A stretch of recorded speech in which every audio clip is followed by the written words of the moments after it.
प्रभा निर्विघ्नं कुरु मे देव सर्वकार्येषु सर्वदा।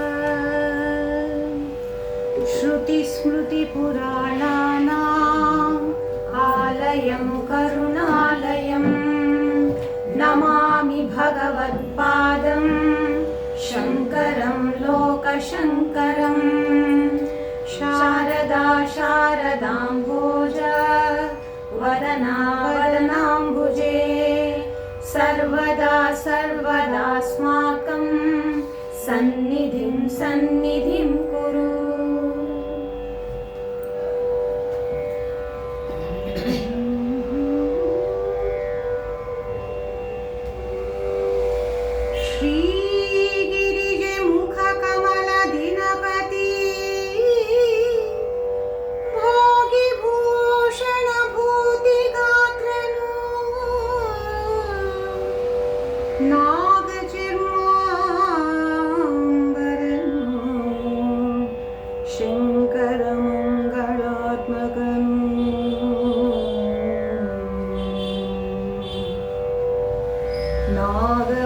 नागवदननपितनु करुणासागरनु त्रिजगाधिपनु निगमागमन्वयतिलका मति ಕೊಡುಗೆ ಮಗೆ ಕರುಣದಲ್ಲಿ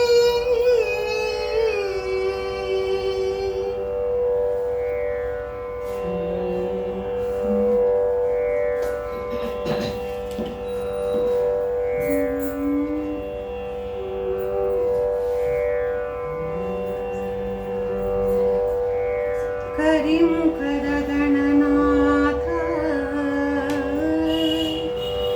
ಪುಸ್ತಕ ಬರಕರಾಬ್ಜ ವಿಭೂಷೆ ಲೋಕೋತ್ತರೆ ಪವಿತ್ರ ಸುಗಾಢ ಹರಿಮಂಗಳ ಮನೋದ್ಭುತೆ ನಿರತಿಶಯ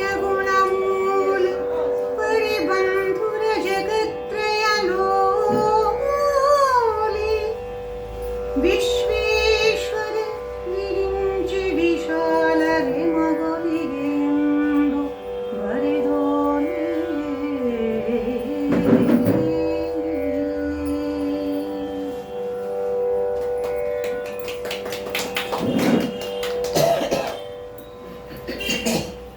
ನೆರೆದಿರುವ ಎಲ್ಲ ಗಮಕ ಕಲಾ ರಸಿಕರಿಗೆ ಹೃತ್ಪೂರ್ವಕ ನಮಸ್ಕಾರಗಳು. ಶಿವನ ಭಿಕ್ಷಾಟನೆ ಕಾವ್ಯದ 5ನೇ ಕಂತಿಗೆ ಇಂದು ನಾವು ವಾಚನ ಮತ್ತು ವ್ಯಾಖ್ಯಾನಕ್ಕೆ ಬರಬೇಕು ಅಂತ ಪರಿಷತ್ತಿನವರು ಕೇಳಿದಾಗ ನನಗೆ ತುಂಬ ಕುತೂಹಲ ಆಯಿತು ಈ ಕಾವ್ಯದ ಬಗ್ಗೆ. ಏಕೆ ಅಂದರೆ ಕವಿ ಗೊತ್ತಿಲ್ಲ, ಅಜ್ಞಾತ.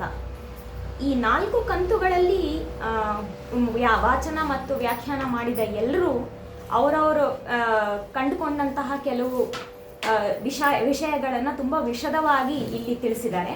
ಹಾಗಾಗಿ ಮತ್ತೆ ನಾನು ಅದನ್ನೇ ಪುನರಾವರ್ತನೆ ಮಾಡೋಕ್ಕೆ ಹೋಗಲ್ಲ.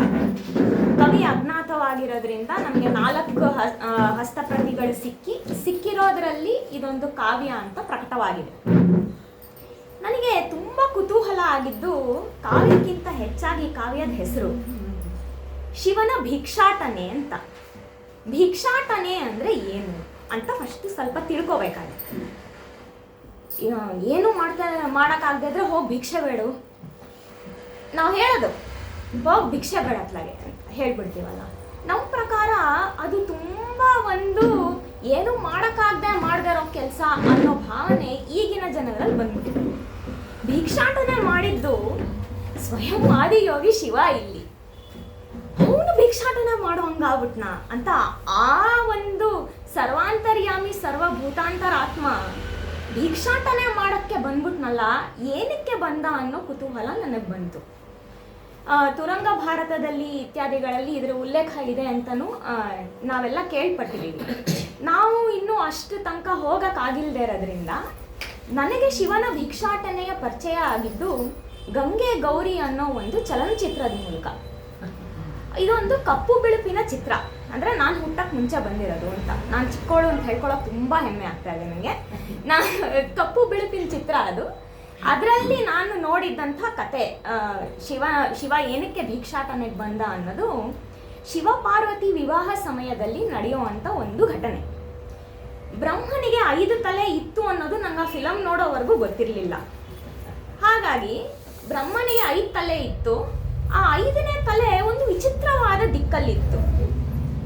ಬ್ರಹ್ಮ ಈಶ್ವರ ಮತ್ತು ಪಾರ್ವತಿಯ ವಿವಾಹದ ಪೌರೋಹಿತ್ಯವನ್ನ ವಹಿಸಿದ್ದ. ಪುರೋಹಿತರಿಗೆ ವಧು ಮತ್ತೆ ವರ ದಕ್ಷಿಣೆ ಕೊಡಬೇಕಾಗಿರೋದು ಪದ್ಧತಿ. ಸೊ ಈಶ್ವರ ಮತ್ತೆ ಪಾರ್ವತಿ ಇಬ್ರು ಮದುವೆ ಎಲ್ಲ ಮಾಡಿಸಿ, ಇವರು ಮದುವೆ ಮಾಡ್ಕೊಂಡಿದ್ದೀವಿ ಅಂತ ಇವ್ರಿಗೂ ನಂಬಿಕೆ ಬಂತು. ಪಾಪ ಈಶ್ವರ ಪಾರ್ವತಿಗೂ ಅದು ಚೆನ್ನಾಗಿ ಮಾಡಿಸಿದಿಲ್ಲ ನೀವು ಮದುವೆ ತಗೊಳ್ಳಿ ಅಂತ ದಕ್ಷಿಣೆ ಕೊಟ್ಟರು. ಬ್ರಹ್ಮ ಅಲ್ವಾ, 4 ತಲೆಗೆ ಬೇರೆ ಬೇರೆ ದಕ್ಷಿಣೆ ಕೊಡಬೇಕು ಅಂತ ಕೇಳಿದ್ರು. ಪಾರ್ವತಿ ಹೆಣ್ಮಗಳಾಗಿದ್ದಿದ್ರೆ ಅಪ್ಪನ ದುಡ್ಡು ಅಂತ ಹಿಂಗೆ ಕೊಟ್ಬಿಡ್ಬೋದಾಗಿತ್ತು. ಈಗ ಅವಳು ಗಂಡನ ಮನೆಗೆ ಬಂದ್ಬಿಟ್ಟಿದ್ದಾಳಲ್ವಾ, ಸೊ ಹಿಂಗೆ ನೋಡ್ತಾಳೆ ಅವಳು ಈಶ್ವರನ ಮುಖ. ಏನು ಮಾಡೋದು, 4 ತಲೆಯಿಂದ ಸಪ್ರೇಟ್ ಡೈರೆಕ್ಷನ್ ದಕ್ಷಿಣೆ ಕೇಳಿದಾರಲ್ಲ. ಈಶ್ವರ ಆಯಿತು ಸರಿಪ್ಪ ಕೊಡೋಣ ಅಂದ್ಬಿಟ್ಟು ಹಿಂಗಂತಾನೆ ಗಣಗಳು ಬರ್ತಾರೆ. 5 ತಟ್ಟೆ ಬರುತ್ತೆ. ಸೊ 4 ತಟ್ಟೆ ಪೂರ್ವ ಪಶ್ಚಿಮ ಉತ್ತರ ದಕ್ಷಿಣದಲ್ಲಿ ನಿಂತ್ಕೊಂಡು ಅವರು ಕೊಡ್ತಾರೆ. 5ನೇ ತಲೆ ಒಂದು ವಿಚಿತ್ರ ದಿಕ್ಕಲ್ಲಿ ಇರುತ್ತಲ್ಲ, ಅದಕ್ಕೆ ಬ್ರಹ್ಮ ಹೇಳ್ತಾನೆ ಯಾವುದೂ ಅಲ್ಲದೇ ಇರೋ ದಿಕ್ಕಿಂದ ನನಗೆ ದಕ್ಷಿಣೆ ಬೇಕು ಅಂತ. ಈಶ್ವರ ಈಶಾನ್ಯದಲ್ಲಿ ಅವನು ಈಶಾನ್ಯ ಮೂಲೆಯ ಅಧಿಪತಿ. ಅವನದೊಂದು ಸ್ವರೂಪ ಒಂದು ದಿಕ್ಪಾಲಕ. 4 ದಿಕ್ಕುಗಳನ್ನ ನಾವು ಇಬ್ಬಾಗ ಮಾಡಿದ್ರೆ, ಬೈಸೆಕ್ಷನ್ ಅಂತ ಏನು ಕರಿತೀವಿ, ಆಗದು 8ನೇ ದಿಕ್ಕು. ಈ 5ನೇ ತಲೆ ಇದು ಯಾವ 8 ದಿಕ್ಕುಗಳಲ್ಲೂ ಕೂತ್ಕೊಳ್ಳಲಾರದಂಥ ಸ್ಥಳದಲ್ಲಿ ಇತ್ತು. ಸರಿ, ಈಶ್ವರ ಯೋಚನೆ ಮಾಡ್ತಾನೆ, ನೋಡಪ್ಪ ಈ ಕಡೆಯಿಂದ ಬಂದು ಕೊಟ್ರೆ ಅದು ಈಶಾನ್ಯ ಆಯಿತು, ಅದು ವಾಯವ್ಯ ಆಯಿತು, ಅದು ಆಗ್ನೇಯ ಆಯಿತು ಅಂತ ಇವನು ಬ್ರಹ್ಮ ತಗಾದೆ ತೆಗಿತಾನೆ. ಯಾಕೆಂದರೆ 4 ದಿಕ್ಕು ನೀವು ಸುತ್ತು ಕೊಡುವಾಗ 8 ದಿಕ್ಕುಗಳನ್ನು ನೀವು ಸೇರಿಸ್ಕೊಂಡ್ಬಿಟ್ಟಿದ್ದೀರಾ ಅಂತ. ಸರಿ, ಈಶ್ವರ ಅಂತಾನೆ, ಇದೇ ತಾನೇ, ಈಗ ಈ ತಲೆ ಇರೋದ್ರಿಂದ ಹೊಸ ದಿಕ್ಕು ಹುಡ್ಕೋದಿಕ್ಕೆ, ಸೃಷ್ಟಿಯನ್ನು ಬದಲಾವಣೆ ಮಾಡೋದಕ್ಕೆ ನನಗೆ ಸಾಧ್ಯ ಇಲ್ಲ. ನೀನು ಮಾಡಿಟ್ಬಿಟ್ಟಿದ್ಯಾ, ಇದು ಕಲ್ಪತ್ತಂಕ ಆಗಬೇಕು, ಪ್ರಳಯ ಆಗಬೇಕು, ಅಲ್ಲಿವರೆಗೂ ಏನು ಬದಲಾವಣೆ ಇಲ್ಲ. ಕಾರ್ಯ ಕಾರಣ ಸಂಬಂಧವನ್ನು ಸರಿಗೊಳಿಸ್ಬೇಕು ಅಂತಂದರೆ ತಪ್ಪುಗಳನ್ನು ತಿದ್ದಬೇಕು. ನೀನು ತಲೆ ತಪ್ಪು ದಿಕ್ಕಲ್ಲಿ ಇರೋದೇ ತಪ್ಪು, ತೆಗಿತಾ ಇದ್ದೀನಿ ಅಂತ ಈಶ್ವರ ತಲೆ ತೆಗೆದುಬಿಟ್ಟು. ಇದು ನಾನು ಚಿತ್ರದಲ್ಲಿ ನೋಡಿದ ಶಿವನ ಭಿಕ್ಷಾಟನೆ ಕತೆ. ಆಮೇಲೆ ಅದು ತಲೆ ತೆಗೆದ್ಬಿಟ್ಬಿಟ್ಮೇಲೆ, ನೀನು ನನಗೆ ಹಿಂಗೆ ಮಾಡಿದ್ಯಲ್ಲ, ನಾನು ನಿಂಗೆ ಹೆಂಗೆ ಸುಮ್ಮನೆ ಬಿಡೋಕ್ಕಾಗುತ್ತೆ? ಪ್ರತಿಯೊಂದು ಕಾರ್ಯಕ್ಕೂ ಒಂದು ಎಫೆಕ್ಟ್ ಅಂತೀವಲ್ಲ, ಪರಿಣಾಮ ಅದಿರಬೇಕು. ನೀನು ನನ್ನ ತಲೆ ತೆಗೆದಿದ್ಯಾ, ನಾನು ನಿಂಗೆ ಹೆಂಗೆ ಬಿಡಲಿ, ಸೇರ್ಕೋತೀನಿ, ನಿನ್ನ ಕೈಯಲ್ಲೇ ಸೇರ್ಕೋತೀನಿ ನಾನು ಕಪಾಲವಾಗಿ ಅಂತ ಅವನು ಬರ್ತಾನೆ. ಹಾಗಾಗಿ ಈ ಈಶ್ವರನ ಕೈಗೆ ಕಪಾಲ ಬಂದು ಅವನು ಇದನ್ನು ತುಂಬಿದ ಮೇಲೇ ನನಗೆ ಮೋಕ್ಷ ಅಂತ ಕೇಳಿರ್ತಾನೆ ಬ್ರಹ್ಮ. ಹಾಗಾಗಿ ಅವನು ಶಿವನ ಭಿಕ್ಷಾಟನೆಗೆ ಬಂದಿದ್ದು ಅಂತ ನಾನು ನೋಡಿದ್ದೆ. ಇನ್ನೊಂದು ಭಿಕ್ಷಾಟನೆ ನನಗೆ ಗೊತ್ತಾಗಿದ್ದು ಮೋಹನ ವಿಠಲ ದಾಸರು ದಾಸ ಸಾಹಿತ್ಯದಲ್ಲಿ ಬರೆದಂಥ ಒಂದು ದೇವರ ನಾಮದಿಂದ. ಭಿಕ್ಷವ್ಯಾತಕೋ ಪಾಲಾಕ್ಷ ನಿನಗೆ ಲಕ್ಷ್ಮೀಪತಿ ಅಂತ ಸಖನಿದ್ದ ಬಳಿಕ. ವಿಷ್ಣು ಇಂಥ ಅಷ್ಟು ಒಳ್ಳೆ ಗೆಳೆಯ ಇರಬೇಕಾದ್ರೆ ಇಡೀ ಜಗತ್ತು ನೀನು ಹೋಗಿ ಭಿಕ್ಷೆ ಬೇಡ ಅಂತ ಬಿಟ್ಬಿಟ್ಟಿದಾರ ಅಲ್ಲ. ನಮ್ಮದೊಂದು ಪರಿವಾರ, ನಾವು ಮನುಷ್ಯ ಸ್ತರದಲ್ಲಿ ನೋಡೋದಾದ್ರೆ, ನಮ್ಮದೇ ಆತ್ಮೀಯರು ಯಾರು ತುಂಬ ದೀನ ಸ್ಥಿತಿಯಲ್ಲಿದ್ದರೆ ನಾವು ಹೋಗಿ ಆಯ್ತು ಹೀಗೆ ಬದುಕೊಳ್ಳಿ, ನಮಗೇನು ಮಾಡೋಕ್ಕಾಗಲ್ಲ ಅಂತ ಬಿಟ್ಟು ಬಂದ್ಬಿಡ್ತೀವ ಇಲ್ವಲ್ಲ. ಲಕ್ಷ್ಮೀಪತಿ ಅಂತ ಸಖನಿದ್ದ ಬಳಿಕ ಆಯ್ತಾ. ಆಮೇಲೆ ರಜತಾದ್ರಿ ಅರಮನೆಯು ಹೇಮಗಿರಿಯ ಧನವು, ಸಾಲಿಡ್ ಗೋಲ್ಡು ಆಯ್ತಾ. ರಜತಾದ್ರಿ ಅರಮನೆಯು ಹೇಮಗಿರಿಯ ಧನವು, ಗಜಗಮನ ಸುರನಿಕರ ಪರಿವಾರವು, ಭುಜಗೇಂದ್ರ ಭೂಷಣ ನಿಜರಾಣಿ ಅನ್ನಪೂರ್ಣೆ, ಗಜಮುಖನು ಕುಮಾರರು, ಗಂಡು ಮಕ್ಕಳು ಇರಲು ಭಿಕ್ಷವ್ಯಾತಕೋ ಫಾಲಾಕ್ಷ. ಇಲ್ಲಿಗೂ ತಂದ್ಬಿಟ್ರು ಅದನ್ನು. 2 ಗಂಡು ಮಕ್ಕಳು ಇಟ್ಕೊಂಡು ನೋಡಿ ಅಪ್ಪ ಅನ್ಕೊಂಡು ಹಿಂಗೆ ಭಿಕ್ಷೆ ಬೇಡ್ತಾ ಇದ್ದಾನೆ ಅಂತ ಯಾರು ಈಗಿನ ಕಾಲದಲ್ಲ ನೋಡು ಅಂತ. ಆಮೇಲೆ ರೊಕ್ಕ ರೂಪಾಯಿಗಳು ಬೇಕೆಂಬೆಯ, ಸಾಲ ತಕ್ಕೋಬಾರದೆ ಗೆಳೆಯ ಧನಪನಲ್ಲಿ ಕುಬೇರನ್ ಕೊಟ್ಟಿದ್ದೇ ಈಶ್ವರ ನವನಿಧಿಗಳು. ಸಾಲ ತಕ್ಕೋಬಾರದೆ ಗೆಳೆಯ ಧನಪನಲ್ಲಿ ಶುಕ್ರ ಒಕ್ಕಣ್ಣ ಮೋಹನ ವಿಠಲ ಇಕ್ಕಣ್ಣ, ಮುಕ್ಕಣ್ಣ ನೀನಾಗಿ ಮುಂಜಿ ಮಂತ್ರವ ಪಿಡಿದಿ ಭವತಿ ಭಿಕ್ಷಾನ್ ದೇಹಿ ಕೇಳ್ತಾರಲ್ಲ ನಮ್ಮ ಭಟುಗಳು. ಮುಂಜಿ ಮಂತ್ರವ ಪಿಡಿದಿ ಭಿಕ್ಷವ್ಯಾತಕೋ ಫಾಲಾಕ್ಷ ನಿನಗೆ ಅಂತ. ಅವಾಗಿಂದ ಇದ್ರ ಮೇಲೆ ನನಗೆ ಇದೆಲ್ಲ ಕೇಳಿದಾಗಿಂದ ಕುತೂಹಲ ಇತ್ತು. ಸ್ವಲ್ಪ ಸಂಸ್ಕೃತದಲ್ಲಿ ಪರಿಶ್ರಮ ಶುರುವಾದ್ಮೇಲೆ ಅಟನ ಅನ್ನೋದು ಕ್ರಿಯಾಪದ. ಸ್ವಲ್ಪ ಒಂಚೂರು ನುಗ್ಗಿದ್ವಿ. ನನ್ಗೆ ಹೇಳ್ಕೊಟ್ಟವ್ರು ಇವತ್ತು ಬಂದಿದ್ದಾರೆ ಅಪರ್ಣ ಅವರು. ಅಟ್ಟ ಧಾತು, ನಾವು ಅವರು ಅಮರಕೋಶ ಅಭ್ಯಾಸ ಮಾಡ್ತಾ ಇದ್ದೀವಿ. ಅಟ್ಟ ಧಾತು ಅಂದ್ರೆ ಗುರಿ ಇಲ್ಲದೆ ಅಲಿಯೋದು ಅಂತ. ಆ ಧಾತುವಿನ ಒಂದು ಸ್ವರೂಪ, ಅದರ ಅರ್ಥ. ಪಾಪ ಈಶ್ವರ ಗುರಿನೂ ಅವನೇ, ಗುರಿ ಕೊಟ್ಟವನು ಅವನೇ, ಎಲ್ಲನೂ ಅವನೇ ಗುರಿ ಇಲ್ಲದೆ ಅಲೆದಂಥ ಒಂದು ರೋಚಕವಾದ ಕಥೆಯನ್ನ ಅಧ್ಯಯನ ಮಾಡುವಂಥ ಒಂದು ಸಂದರ್ಭ ಬಂತಲ್ಲ, ನನಗೆ ಅದರಿಂದ ತುಂಬ ಖುಷಿ ಆಗೋಯ್ತು. ನನಗೆ ಗೊತ್ತಿದೆಯೋ ಬಿಟ್ಟಿದೆಯೋ ಮಾಡಿದೀನೋ ಇಲ್ಲವೋ ಗೊತ್ತಿಲ್ಲ, ಒಬ್ಬ ಶುದ್ಧ ವಿಜ್ಞಾನದ ಅಂದರೆ ಪ್ಯೂರ್ ಸೈನ್ಸಸ್ ಮೂಲ ವಿಜ್ಞಾನದ ವಿದ್ಯಾರ್ಥಿನಿಯಾಗಿ 2 ಕೆಲಸ ಮಾಡಿದ್ದೀನಿ ನಾನು. ಯಾವುದೇ ಪೂರ್ವಗ್ರಹಗಳಿಲ್ಲದೆ ಈ ಪದ ಎಲ್ಲಿಂದ ಬಂದಿದೆ ಏನು ಅನ್ನೋದನ್ನ ಹುಡುಕೋದ್ರದ್ದೊಂದು ಪ್ರಾಮಾಣಿಕವಾದ ಪ್ರಯತ್ನ ನಾನು ಮಾಡಿದ್ದೀನಿ. 2ನೇದು, ಸುಮಾರು ಕಡೆ ನನಗೆ ಈ ಮೂಲ ಪ್ರತಿ ಯಾರೇನು ಬರ್ಕೊಂಡಿದ್ದಾರೆ, ಬರ್ಕೊಳ್ಳೋವಾಗ ಅದರಲ್ಲಿ ಸ್ವಲ್ಪ ತಪ್ಪು ಕಂಡಿರ್ಬೋದು, ಪಾಠಾಂತರ ಕೆಲವರು ಪ್ರಕಟಣೆ ಮಾಡುವಾಗ ಮಾಡಿರ್ಬೋದು. ಆದರೆ ಶಬ್ದದ ಅರ್ಥ ಗೊತ್ತಿಲ್ಲದೆ ಈ ಶಬ್ದ ಅದಕ್ಕೆ ಹೊಂದ್ಬೋದು ಅಂತ ತಪ್ಪಾಗಿರೋದನ್ನು ಕೆಲವು ಕಡೆ ಸರಿ ಮಾಡ್ದಿರ ಬಿಟ್ಟಿರೋ ಸಾಧ್ಯತೆ ನನಗೆ ಈ ಬಾರಿ ವಾಚನ ಮಾಡುವಂಥ ಪದ್ಯದಲ್ಲಿ 2 ಕಡೆ ಕಂಡಿದೆ. ಇದೊಂದು ವೇದಿಕೆಯ ಮೂಲಕ ಎಲ್ಲ ಹಳಗನ್ನಡ ಕಾವ್ಯ ಅಧ್ಯಯನ ಆಸಕ್ತರಿಗೂ, ಎಲ್ಲ ಗಮಕಿಗಳು ಹಿರಿಯರಿಗೂ ಇದನ್ನ ಕಡೆ ಒಂಚೂರು ಗಮನ ಹರಿಸ್ಬೇಕು ಅಂತಲೂ ಸಹ ನಾನು ಪದ್ಯ ಬಂದಾಗ ಅದನ್ನು ತಿಳಿಸಿ ವಿನಂತಿಸ್ಕೊಳ್ತಾ ಇದ್ದೀನಿ. ಯಾಕೆಂದರೆ ಚರ್ಚೆಗೆ ಎಂದಿಗೂ ಕೊನೆ ಇರೋದಿಲ್ಲ, ಹೊಸ ಚರ್ಚೆಗಳನ್ನು ಹುಡುಕ್ಬೇಕಲ್ಲ. ನನಗೆ 2 ವಿಷಯ ಸಿಕ್ಕಿದೆ ಇವತ್ತು ಚರ್ಚೆ ಮಾಡೋಕ್ಕೆ, ಅದೆರಡನ್ನೂ ಸಹ ಇಲ್ಲಿ ಇಡಬೇಕು ಅಂತ ನಾನು ಬಯಸ್ತಾ ಇದ್ದೀನಿ. ಚಿಕ್ಕ ಹಿನ್ನೋಟ ಈಗ ಬಂದ ಪ್ರೇಕ್ಷಕ ವರ್ಗದವರಿಗೆ ಒಂಚೂರು ನೆನಪಿಸೋಣ ಅಂತ. ತಾನೇ ಸೃಷ್ಟಿ ಮಾಡಿದ ಶಾರದೆಯ ಮೇಲೆ ಮೋಹಿತನಾಗಿ ಬ್ರಹ್ಮ ತನ್ನ 5ನೇ ತಲೆಯನ್ನು ಕಳ್ಕೊಂಡಿದ್ದು ಮೊದಲು ಕಥೆ. ಇವನು ಈಶ್ವರ ತನ್ನ 5ನೇ ತಲೆಯನ್ನು ಕಿತ್ತ ಮೇಲೆ ಅದು ತನ್ನ ಕಪಾಲವಾಗಿ, ಈಶ್ವರನ ಕಪಾಲವಾಗಿ ಬಂದು ನಿನ್ನ ದೆಸೆಯಿಂದನೇ ನನಗೆ ಮೋಕ್ಷ ದೊರಕಿಸ್ಬೇಕು. ಇವನು ಈಶ್ವರ ಸ್ವಯಂ ಕಾಲ ಅಲ್ಲವೇ, ಹಂಗಾಗಿ ಅವನಿಂದನೇ ಮೋಕ್ಷ ದೊರಕಬೇಕು ಅನ್ನೋದು ಬ್ರಹ್ಮನ ಆಸೆ ಆಗಿರುತ್ತೆ. ಪ್ರತಿಯೊಂದಕ್ಕೂ ಒಂದು ಅಂತ್ಯ ಅಂತ ಇರುತ್ತೆ, ಆದರೆ ಪ್ರತಿಯೊಂದು ಅಂತ್ಯಕ್ಕೂ ಒಂದು ಘನತೆ ಇರುತ್ತೆ. ಕಪಾಲದ ಅಂತ್ಯ ಘೋರವಾಗಿ ಕಂಡರೂ ಆ ಅಂತ್ಯಕ್ಕೊಂದು ಘನತೆ ಕೊಡಬೇಕಾಗಿದ್ದು ಈಶ್ವರನ ಕರ್ತವ್ಯವಾಗಿರುತ್ತೆ ಒಬ್ಬ ಲಯಕರ್ತನಾಗಿ. It is easy to destroy, it is difficult to put things to an end. ಇವೆರಡರಲ್ಲೂ ವ್ಯತ್ಯಾಸ ಇದೆ. ಬೇರೆ ಭಾಗಗಳಲ್ಲಿ ಮೂಲತಃ ಪಾಶ್ಚಾತ್ಯರು ನಮ್ಮ ಈಶ್ವರನ್ನ ವರ್ಣನೆ ಮಾಡಬೇಕಾದ್ರೆ ಹಿ ಈಸ್ ಅ ಡೆಸ್ಟ್ರಾಯರ್ ಅಂದ್ಬಿಡ್ತಾರೆ. ಅವರ ಈ ಅವೆಂಜರ್ಸ್ ಅಂತ ಒಂದು ಸಾಲು ಸಿನಿಮಾಗಳಲ್ಲಿ ದಬ ದಬ ದಬ ದಬ ದಬ ದಬ ಹೊಡಿಸ್ತಾರಲ್ಲ, ಅದು ಡಿಸ್ಟ್ರಕ್ಷನ್. ಅವ್ರಿಗೆ ತೋಚೋದೆ ಅಷ್ಟ, ಆಯ್ತು ಬಿಟ್ಬಿಡೋಣ ಅವ್ರಿಗೆ.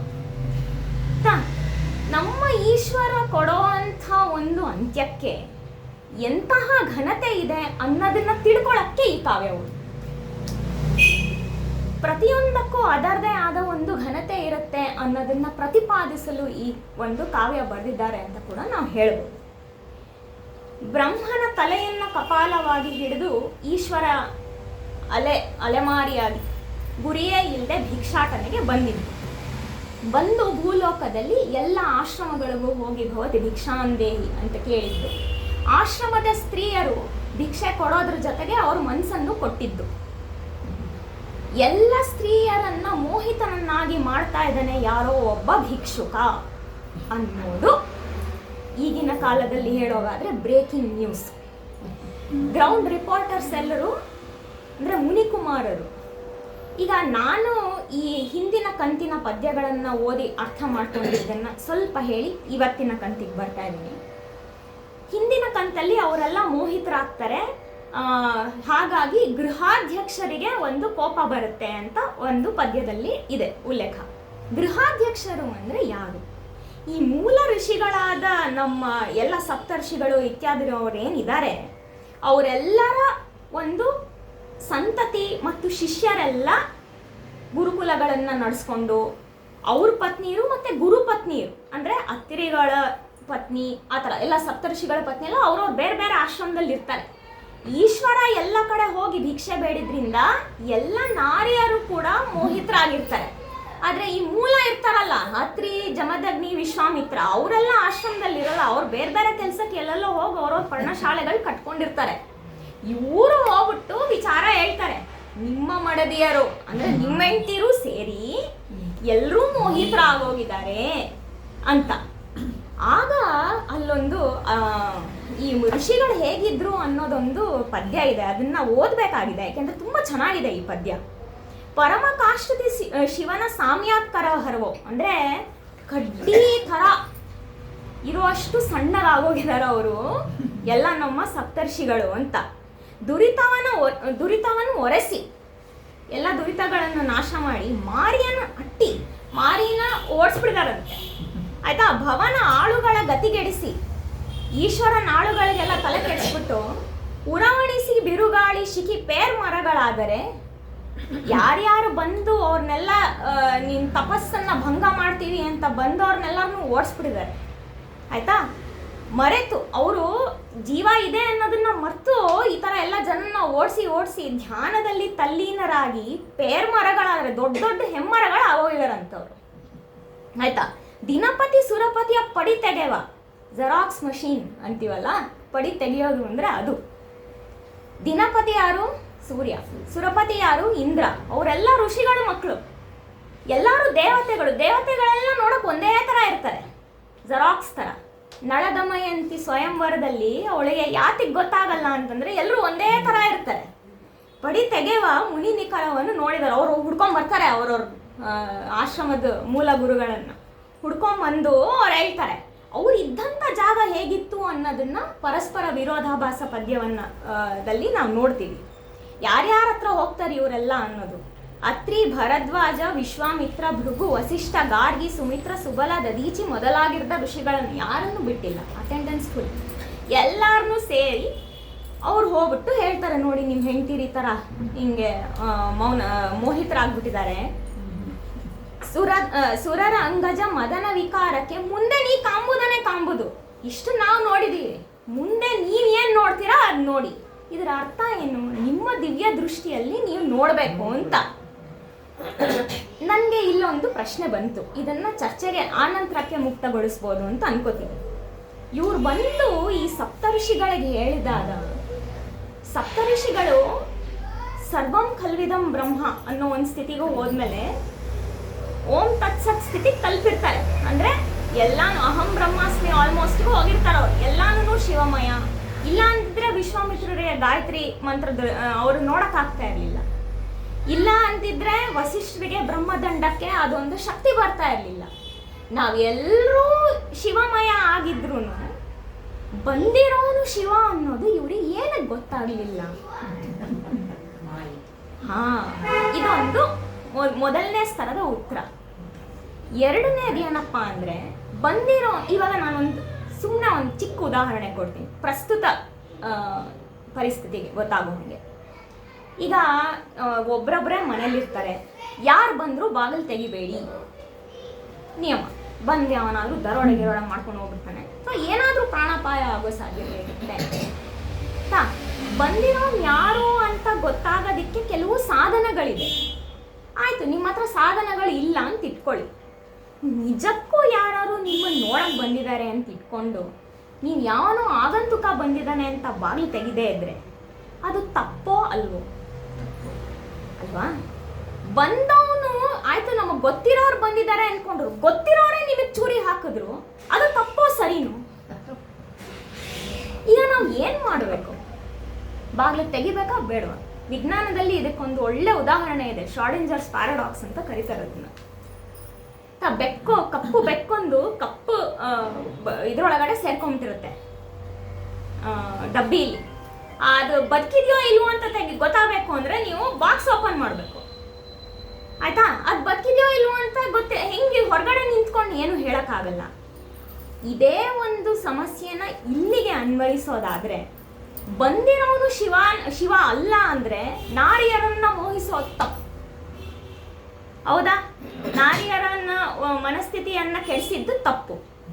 ಬಂದಿದ್ದು ಶಿವನೇ ಆಗಿ ಇವಾಗ ಇವರೆಲ್ಲ ಹೋಗಿ ಪ್ರತಿರೋಧಿಸಿ ನಮ್ಮ ನಾರಿಯರ ವ್ರತ ಗೆಡಿಸಿದಿರ ನೀವು ಅಂತ ಇವ್ರು ಹೋಗಿ ವಿರೋಧಿಸಿದ್ದಕ್ಕೆ ಈಶ್ವರನ್ ಕೋಪ ಬಂದು ನಿನ್ನ ತಪಸ್ಸೆಲ್ಲ ನಾಶ ಆಗಲಿ ಅಂದ್ರೂ ಪಶ್ಚಾತ್ತಾಪಕ್ಕೆ ನಾವು ತಪಸ್ ಮಾಡಕ್ಕೆ ತಯಾರಾಗಿದ್ದೀವಿ. ನೀನು ಏನು ಶಿಕ್ಷೆ ಕೊಟ್ಟರು ನಾವು ತಗೊಳಕ್ಕೆ ರೆಡಿ ಇದ್ದೀವಿ. ಆದರೆ ನಮ್ಮ ಬುದ್ಧಿಯ ಪರಿಮಿತಿಯಲ್ಲಿ ಪರಿಸ್ಥಿತಿಯನ್ನು ಪರಾಮರ್ಶಿಸಿ ನೋಡುವಂಥ ಒಂದು ಬುದ್ಧಿ ನಿನಗಿರ್ಲಿಲ್ವಲ್ಲ ಅಂತ ಯಾರೂ ಬೈಬಾರ್ದಲ್ಲ. ನಾವು ಪ್ರಯತ್ನ ಮಾಡಿಲ್ಲ ಅಂತ ಆಗ್ಬಾರ್ದಲ್ವಾ. ಹಾಗಾಗಿ ಅದಕ್ಕೋಸ್ಕರ ಅವನು ಈಶ್ವರನೋ ಅಲ್ವೋ ಅಂತ ಈಶ್ವರನ್ನೇ ಪರೀಕ್ಷೆ ಮಾಡಕ್ಕೆ ಇವ್ರು ರೆಡಿಯಾಗಿರೋದು. ಬನ್ನಿ.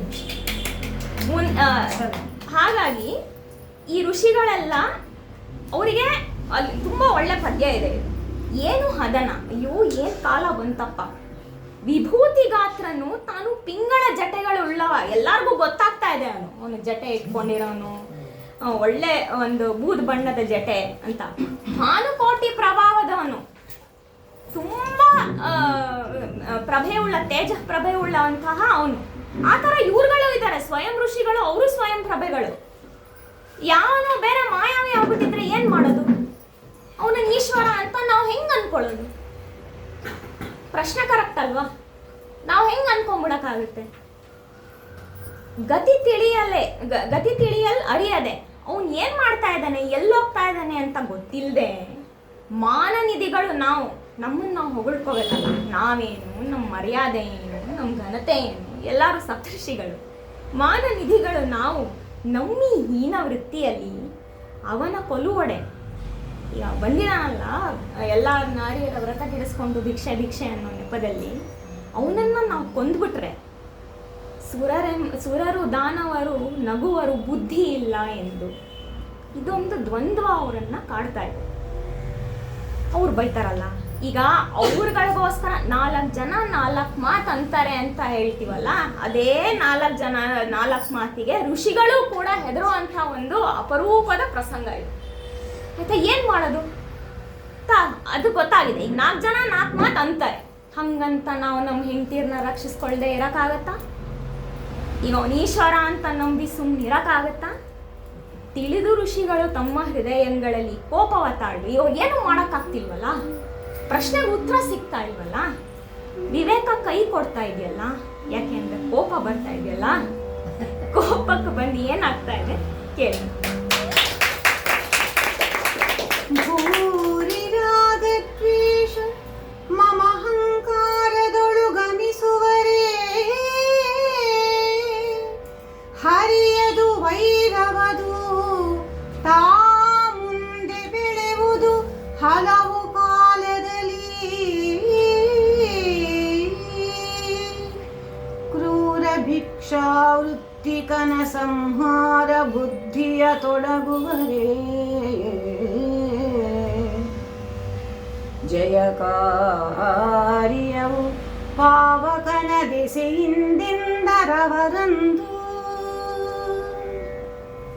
ವಿವೇಕ ಪೂರ್ತಿ ಕೈ ಕೊಡಕ್ ಮುಂಚೆ ಕಡೆ ಜಾಗೃತ ಗಂಟೆ ಇದು ರಾಗ. ನೀವೆಲ್ಲ ಹೇಳ್ಕೊಳಕ್ಕೆ ಎಲ್ಲವನ್ನು ಬಿಟ್ಟು ಬಂದಿರೋರು.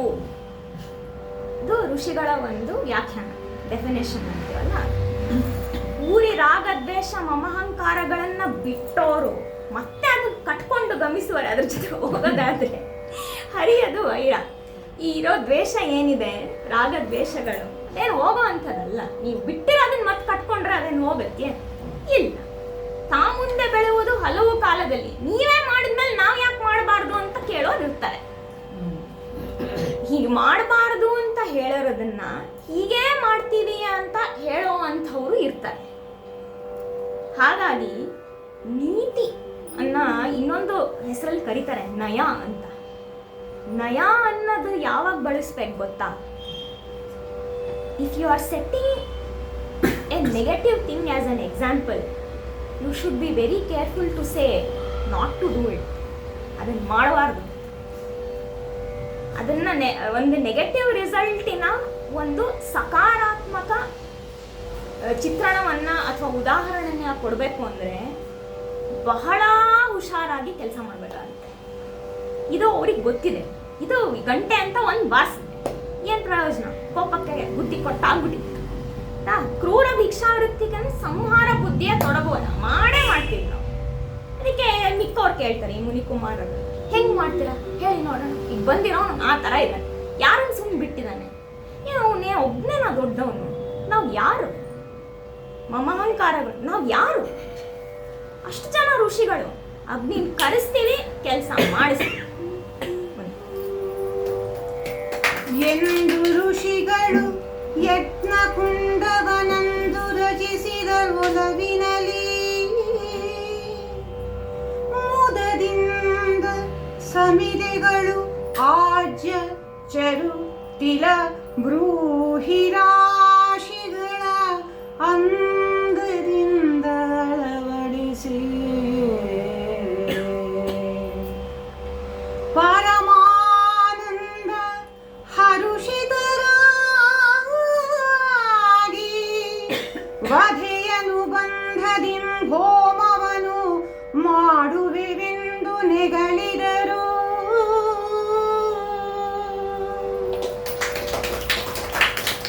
ಅಗ್ನಿನ ಕರೆಸ್ತೀವಿ, ಯಾರಲ್ಲಿ ಅಂದ್ರು, ಬನ್ನಿ ಬನ್ನಿ ಹೇಳಿ, ಯಜ್ಞಕುಂಡ ಮಾಡಿ ಮಾಡಿ ಬೇಗ ಬೇಗ.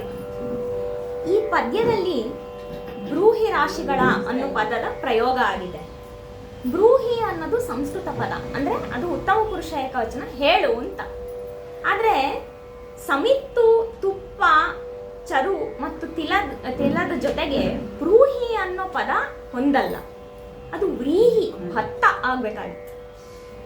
ಇದೊಂದು ಪದ ಸ್ಖಾಲಿತ್ಯ ಆಗಿರ್ಬೋದು, ಅಥವಾ ಬರ್ಕೊಳ್ಳೋದ್ರಲ್ಲಿ ಇದಾಗಿರ್ಬೋದು, ಅಥವಾ ಪ್ರಿಂಟ್ ಆಗಿರ್ಬೋದು. ಹಾಗಾಗಿ ಇದು ಹೀಗಿರಬಹುದು ಅನ್ನೋ ಊಹಾ ಪಾಠವನ್ನ ಇಲ್ಲಿ ನಾನು ಮಾಡ್ತಾ ಇದ್ದೀನಿ. ಭತ್ತಗಳನ್ನ ಎಲ್ಲ ರಾಶಿಯಿಂದ ಅಂದದಿಂದ ಅಳವಡಿಸಿ ಕೆಲಸ ಆಗ್ಬೇಕಲ್ಲ, ಹಾಗಾಗಿ ಎಲ್ಲಾನು ಸರಿಯಾಗಿ ಮಾಡು.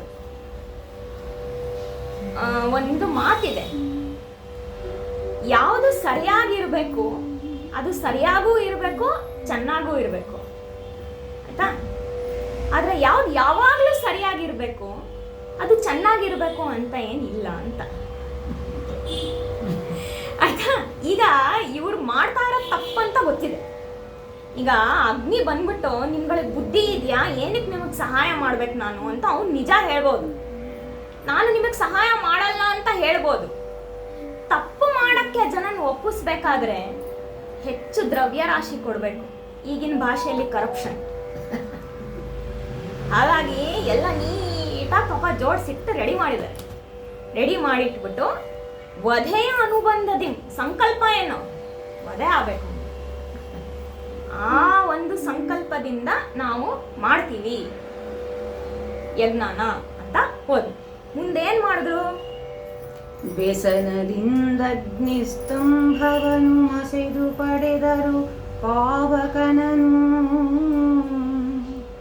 ಆಶಿಷಿಧರನ ನೆನೆಯುತ್ತಾ ಸುಮೂರ್ಹದಲ್ಲಿ ಕುಂಡದಲ್ಲಿ ವ್ಯಸನದಲ್ಲಿ ತಲೆಯಿಟ್ಟು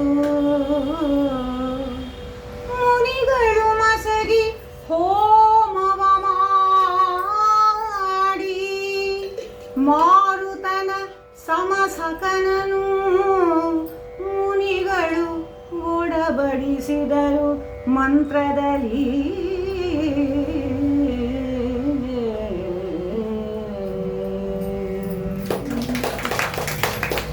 ಅನ್ವಯ ಅನುಕ್ರಮ ಮಾಡಕ್ಕೆ ತುಂಬಾ ಖುಷಿ ಕೊಟ್ಟಂತಹ ಹಲವಾರು ಪದ್ಯಗಳಲ್ಲಿ ಈ ಪದ್ಯ ಒಂದು. ಯಾಕಂದ್ರೆ ಈ ಬೆಸನ, ಮಸೆದು ಎಲ್ಲಾನು ನಾವು ವೀರರಸದಲ್ಲಿ ನೋಡಿದೀವಿ. ಆದ್ರೆ ಇದಕ್ಕೆ ಹೀಗೂ ಅರ್ಥ ಹೊಳಿಬಹುದು ಅಂತ ಡಿಕ್ಷನರಿಯ ಒಂದು ಹೊಸ ರೀತಿಯ ಉಪಯೋಗವನ್ನ ತಿಳಿಸ್ಕೊಟ್ಟಂತಹ ಪದ್ಯ ಇದು. ಬೆಸನ ಅನ್ನೋದಕ್ಕೆ ನಾವು ಹಲವಾರು ಈ ಮುಂಚೆ ಉಪಯೋಗಿಸೋ ಸಾಮಾನ್ಯ ಅರ್ಥಗಳಲ್ಲದೆ ತತ್ಪರತೆಯಿಂದ ಮತ್ತು ಆಸಕ್ತಿಯಿಂದ ಅನ್ನೋ ಒಂದು ಅರ್ಥ ಇದೆ. ಬೆಸನದಿಂದ ಅಗ್ನಿಸ್ತಂಭವನ್ನು ಪಡೆದರು. ಆ ಅಗ್ನಿಸ್ತಂಭವನ್ನ ತುಂಬಾ ತತ್ಪರತೆಯಿಂದ ನಮ್ಗೆ ಬೇಕಾಗಿದೆ, ನಾವು ಮಾಡ್ತಾ ಇದ್ದೀವಿ, ಒಂದು ಫೋಕಸ್ ಅಂತೀವಲ್ಲ, ಅದರಿಂದ ಪಡೆದರು. ಮಸೆದು ಪಡೆದರು ಪಾವಕನ, ವಿಜ್ಞಾನ ವಿದ್ಯಾರ್ಥಿಯಾಗಿ ನೆಮ್ಮದಿ ಆಯ್ತು. ಆ ಸದ್ಯ 2 ಸಮಿತ್ತಗಳನ್ನ ಉಜ್ಜಿ ಅಗ್ನಿಯನ್ನ ಪಡೆದರು. ಉಜ್ಜಲಿಕ್ಕೆ ಜಾಸ್ತಿ ಶಕ್ತಿ ಜೊತೆ ಇನ್ನೂ ಒಂದಿತ್ತು ಉರುವಲು, ಕೋಪ. ಕೋಪ ಹಲ್ಲು ಮಸ್ಕೊಂಡು ಸಮಿತನ್ನು ಮಸ್ಕೊಂಡು ಅಗ್ನಿಯನ್ನ ಅವನು ಆವಾಹನೆ ಮಾಡಿದ್ರು.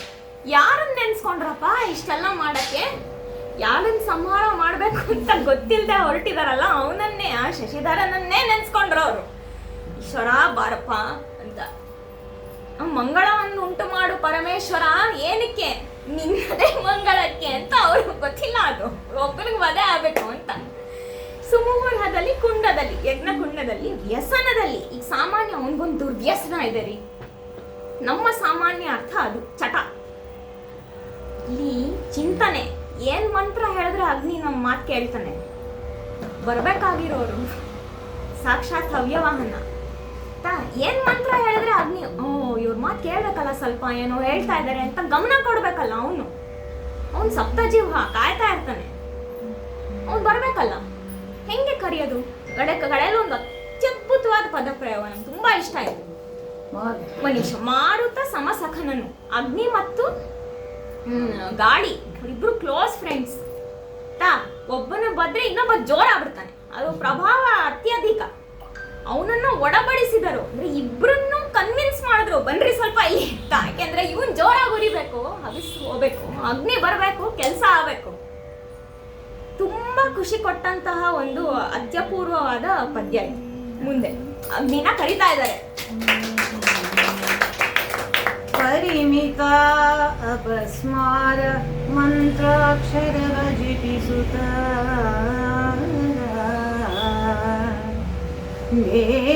ಮೇಳರಿಸಿ ತಾಪರಿಯ ಪೂರ್ಣಾಹುತಿಯ ಬೇಳಲು ಋಷಿಗಳು ಒಲವಿನಲಿ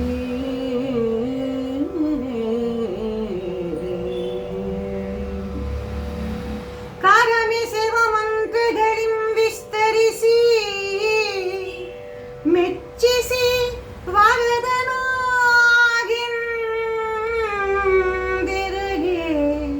ಕೈಗಳ ಮುಗಿದು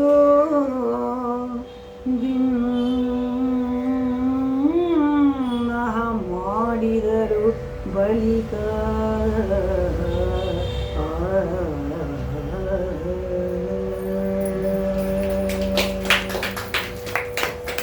ಅಪರಿಮಿತವಾಗಿ ಎಲ್ಲವನ್ನೂ ನುಂಗಬಲ್ಲಂತಹ ಅಗ್ನಿಯನ್ನ ಪರಿಮಿತವಾದ ಅಪಸ್ಮಾರ ಮಂತ್ರದಿಂದ ಕರೆಸ್ತಾಳೆ. ಎಷ್ಟು ಬೇಕೋ ಅಷ್ಟು, ಕೆಲಸ ಆಗೋವರೆಗೂ ಮಾತ್ರ.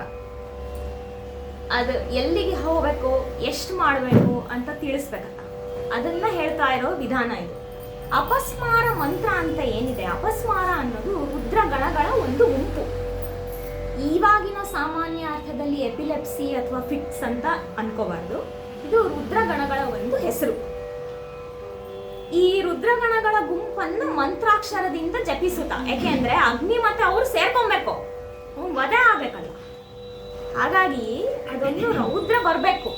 ಹಾಗಾಗಿ ಅವ್ರನ್ನ ಕರಿತಾ ಇರೋದು. ಅಪಸ್ಮಾರ ಮಂತ್ರದಿಂದ ಅಗ್ನಿಯನ್ನ ಅಪಸ್ಮಾರ ಮಂತ್ರ ಜಪವನ್ನು ಕೂಡ ಅವರು ಮೇಳವಿಸ್ತಾ ಇದ್ದಾರೆ ಈ ಯಜ್ಞಕ್ಕೆ. ಆಮೇಲೆ ಪೂರ್ಣಾಹುತಿಯ ಬೇಳಲು. ಪೂರ್ಣಾಹುತಿಗೆ ಕೆಲವು ವಿಶೇಷ ವಸ್ತುಗಳನ್ನ ನಾವು ಅಗ್ನಿಗೆ ಆಹುತಿನ ಆಗಿ ಕೊಡ್ಬೇಕಾಗಿದೆ. ಆ ಪದ ಅಚ್ಚಗನ್ನಡ ಪದ ಬೇಳ. ಬೇಳ ಅನ್ನೋದು ಪೂರ್ಣಾಹುತಿಗೆ ನಾವು ಕೊಡುವ ವಿಶೇಷ ಆಹುತಿ. ಅದನ್ನು ಕೊಟ್ಟ ಮೇಲೆ ನಮ್ಮ ಸಪ್ತಜೀವ ಅಗ್ನಿ ಬರ್ತಾನೆ. ಬಂದ್ಮೇಲೆ ಮೆಚ್ಚಿಸಿ, ಅಪ್ಪ ಅಗ್ನಿ ಚೆನ್ನಾಗಿದ್ಯಾ, ನೀನ್ ತೃಪ್ತಿ ಆಯ್ತಾ, ನಮಗೆ ವರದನಾಗು ಅಂತ ಕೈಗಳ ಮುಗಿದುಕೊಂಡು ಹೀಗೆ ಕೇಳ್ತಾರೆ. ಕ್ರೂರ ವೃತ್ತಿಗಳುಳ್ಳ ಘನವಹ ಮೇರುಕಾಯನ ಧೂರ್ತ ಭಿಕ್ಷುಕ ನಾರಿಯರ ವ್ರತಗೆಡಿಸುವರೆ ತಾಬಂದು ಹಣಿವವನು ಸಾರ ಮೂರ್ತಿಸುವವನು ಪರಿಹರವಾರಲಪ್ಪುದು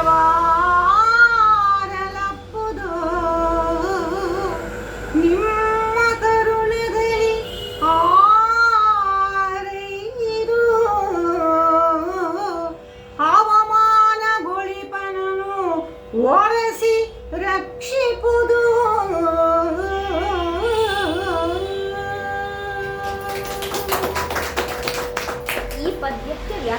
ಬೇಕಿಲ್ಲ. ಯಾಕೆಂದರೆ ಏನು ಬೇಕಾಗಿದೆ ಅನ್ನೋದನ್ನು ಅತ್ಯದ್ಭುತವಾಗಿ ಅವರು ಕೇಳ್ಕೊಂಡಿದ್ದಾರೆ. ನನಗೆ ಒಂದು ನಾವು ಕಲಿಬೋದಾದಂಥದ್ದು ಈ ಪದ್ಯ ರಚನೆಯಲ್ಲಿ ಛಂದಸ್ಸು, ಗುರು, ಲಘು ಎಲ್ಲ ಇದೆ. ಆದರೆ ಒಂದು ಬಂಧದಲ್ಲಿ ನಮ್ಮ ಸಂಪೂರ್ಣ ಶಕ್ತಿ ಮತ್ತು ಯುಕ್ತಿ ಹಾಕೋ ಕಲೆ ಇದೆಯಲ್ಲ, ಅದನ್ನು ನಮಗೆ ತಿಳಿಸೋದು ಛಂದಸ್ಸು. 3-4 ಗಣ ಕೊಡ್ತೀನಿ, 6 ಸಾಲು ಕೊಡ್ತೀನಿ, ಹೇಳಬೇಕಾಗಿರೋದನ್ನ ಹೇಳು ಅಂತ ಹೇಳಿದಾಗ ಈಗ ಇವರೆಲ್ಲ ಇಂಗ್ಲೀಷವ್ರು ಪಲ್ಟಿ ಹೊಡ್ಕೊಂಡು ಕಲಿತಾರಲ್ಲ, ಪ್ಯಾರಾಫ್ರೇಸಿಂಗು, ಸ್ಕಿಮ್ಮಿಂಗು ಎಲ್ಲ ನಮ್ದಿದ್ರೆ ಇದೇನೆ. ಅದನ್ನು ನಾವು ಎಷ್ಟು ಚೆನ್ನಾಗಿ ಅವರು ಒಂದು ನಿಮಗೆ ಇದರಲ್ಲಿ ಅವ್ರು ಹೆಚ್ಚು ಕೇಳಿದ್ದಾರೆ ಕಡಿಮೆ ಕೇಳಿದ್ದಾರೆ ಅಂತ ಅನಿಸ್ತಾ, ಏನಾಗಿದೆ, ನಮಗೆ ಏನು ಮಾಡೋಕ್ಕಾಗ್ತಾ ಇಲ್ಲ, ನೀನೇನು ಮಾಡಬೇಕು ಆಯ್ತಾ, ಅಗ್ನಿಯನ್ನು ಅವ್ರು ಕೇಳ್ಕೊತಾರೆ. ಅವಮಾನಗೊಳಿಪನನ್ನು ಒರೆಸಿ ನಮ್ದೆಲ್ಲ ಮಾನ ತೆಗಿತಾ ಇದ್ದಾನಲ್ಲ ಅವನು, ನಿಮ್ಮ ಕರುಣದಲ್ಲಿ ಆರೈದು ರಕ್ಷಿಪುದು, ಅವ್ರನ್ನ ಒರೆಸೋ ಪಾಪ ನಮ್ಮ ಮೇಲೆ ತೋರಿಸ್ಬೇಡಿ, ನಮ್ಮನ್ನು ಕಾಪಾಡಿ, ಅವ್ರನ್ನ ವಧೆ ಮಾಡಿ, ಅದರಲ್ಲೂ ಜಾಣ್ತಾನ, ನಮಗೇನೋ ಆಗಬಾರ್ದಲ್ಲ, ಮಾಡ್ತಾ ಇರೋದು ನಾವೇ ಆದರೂ ನಮಗೇನೋ ಆಗಬಾರ್ದು. ಅವನದು ಕತೆ ಮುಗಿಬೇಕು, ಬಂದಿರೋ ಭಿಕ್ಷುಕನ ಕತೆ ಮುಗಿಬೇಕು. ಅದಕ್ಕೆ ಅವರು ಮುಂದುವರ್ಸ್ಕೊಂಡು ಹೇಳ್ತಾನೆ, ಇವೊಂದು ಸ್ವಲ್ಪ ಒಂದು ವರ್ಣನೆ ವಿವರಣೆ ಚೆನ್ನಾಗಿ ಕೊಟ್ಟರೆ ಅವನು ಹೋಗಿ ತನ್ನ ಕೆಲಸ ಮುಗಿಸೋಕ್ಕೆ ಏನಾದರೂ ಅಗ್ನಿ ಯೋಚನೆ ಮಾಡ್ತಾನೆ ಅನ್ನೋದಕ್ಕೆ ಇದು ಆ ಭಿಕ್ಷುಕನ ವರ್ಣನೆ. ಜ್ಞಾನಹೀನನ ಕರ್ಮಕಾಯನ ಹೀನಲಂಪಟ ನೀತಿರಹಿತ ಮನೋನುರಾಗನನು ಉಗ್ರವೇಶನ ಅನುದಾರವರ್ತಕನ ಹೀನ ಸನ್ನಿಭೂತಿಗಾತನೂನ ಪಿಂಗಲ ಜಟಿಲ ನಗ್ನನ ಮಾನ ಭಿಕ್ಷುಕನವನ ಪರಿಹರಿಸುವುದು ಪೃಥ್ವಿಯಲ್ಲಿ.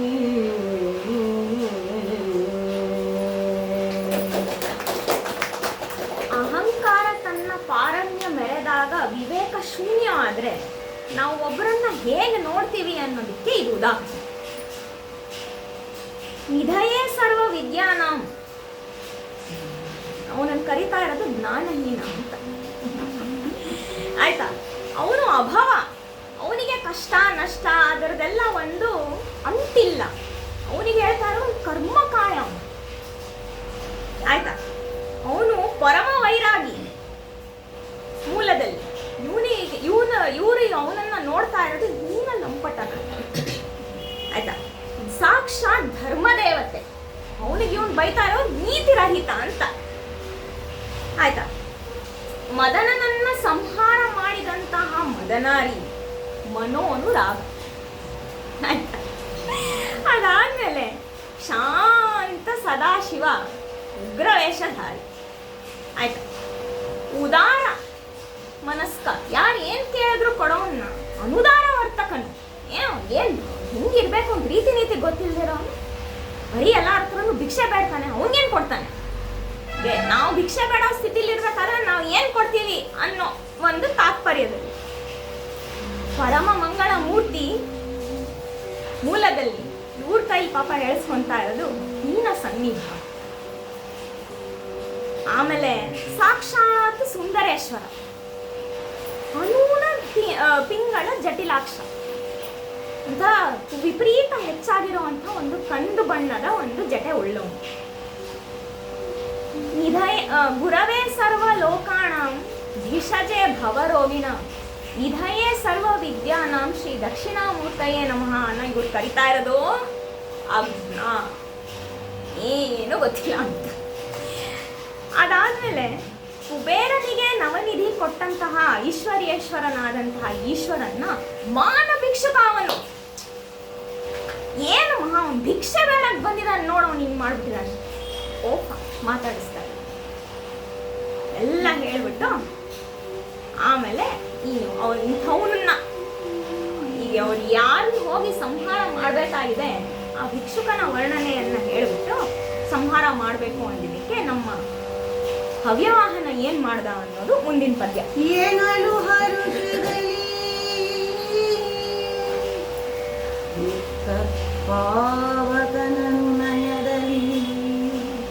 ಆ ವ್ಯಾಘ್ರರೂಪನ ಕೊನೆಯ ಕೊಂಕಿನ ಕರರುಹಾಗ್ರದ ದಿಗೀತಿಗಳಿಸೆ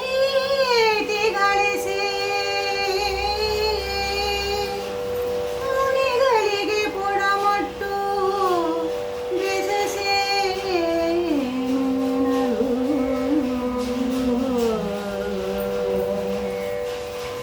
ಗೊರವನ ತನುವ ಚಿತ್ರಿಸು ಮನಸ್ಸಿನರ್ಥಿಯ ಸಲಿಸು ಹೋದೆಂದವರು ಬೆಸಸಿದರು.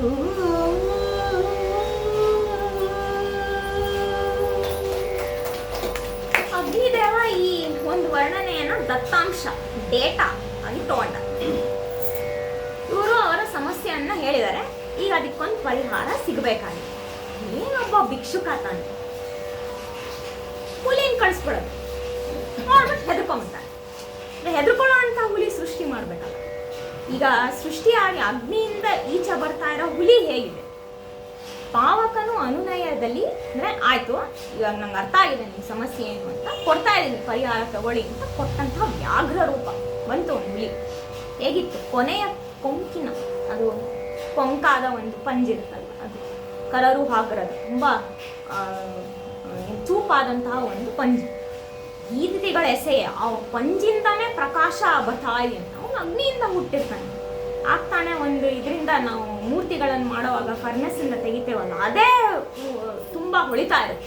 ಆ ಥರ ಈಚೆ ಬಂದಿದೆ. ಮುನಿಗಳಿಗೆ ಪೊಡಮಟ್ಟು ಬಂದಿದೆ ವ್ಯಾಘ್ರ ರೂಪ. ಬಂದ್ಬಿಟ್ಟು ಏನು ಮಾಡ್ಬೇಕು, ನಾನು ಕರ್ಸ್ಬಿಟ್ಟಿದ್ದೀರಲ್ಲ ನನ್ನ ಅಂತ ವ್ಯಾಘ್ರ ರೂಪ ಕೇಳುತ್ತೆ. ಆಗ ಇವ್ರು ಹೇಳ್ತಾರೆ ಮುನಿವ್ರನ್ನ, ಹೋಗು ಅಲ್ಲೊಬ್ಬ ಗೊರವ ಇದೆ, ಅವನು ಭಿಕ್ಷುಕ ಇದೆ, ಅವನನ್ನು ಹೋಗಿ ನೀನು ಛಿದ್ರ ಛಿದ್ರ ಮಾಡ್ಬಿಡು. ಹೆಂಗೆ ಪಂಜಲ್ಲಿ ಒಂದ್ಸತಿ ಸೀಳತ್ತಲ್ಲ ಹುಲಿ, ಆ ಥರ ಮಾಡು. ಎಂದ ಮಾತಿಂದಿರಗಿ ಘನರುಗದಿಂದ ಗರ್ಜಿಸಿ ತೆರಳಿದನು ಮುನಿವೃಂದ ನಮಕರ ವರ್ಣದೇ ಕದ ಬೇಕನ ವರ್ಣದೇ ಕದ ಕಾಯದ ಗುರಿಗಣ್ಣ ಮುಂದರಿವ ನಾಲಗೆಯ ಗೊಂದಣದಿಂದೆಸೆವ ಭೀಕರತೆ ಸುಮನೋವೃಂದ ಬೆದರಲು ನೆಗೆದ ಲಾಂಗೂಲಾಗ್ರದಲ್ಲಿ ಬಂದ.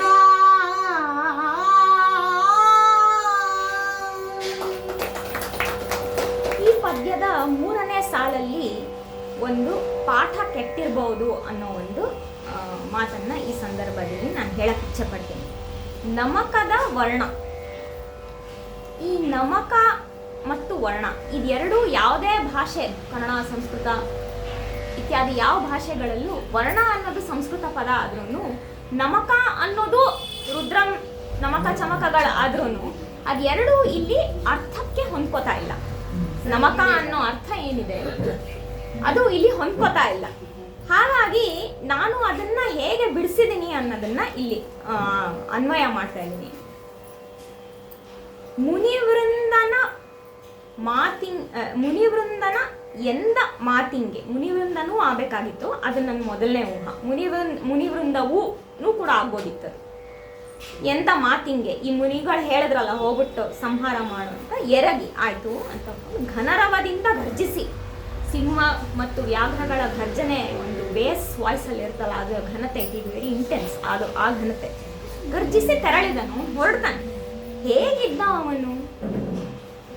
ಮಕದ ವರ್ಣ ಅನ್ನೋದಕ್ಕೆ ತುಂಬ ಪಟ್ಟಾಕಿ ಎಕ್ಸಸೈಸ್ ಮಾಡಿ ಒಂದೊಂದೇ ಅಕ್ಷರಕ್ಕೆ ಹೀಗೀಗಿರ್ಬೋದಾ ಪದ ಅಂತ ಹುಡುಕಿದ್ದಕ್ಕೆ ಮಕ, ಸಣ್ಣ ಕ ಮತ್ತು ದೊಡ್ಡ ಖ ಎರಡು ಸಿಕ್ತು.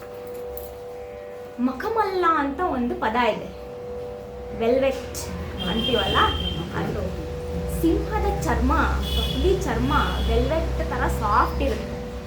ತುಂಬ ಹತ್ರಕ್ಕೆ ಬಂದಂತಹ ಪದದ ಅರ್ಥ ಇದು.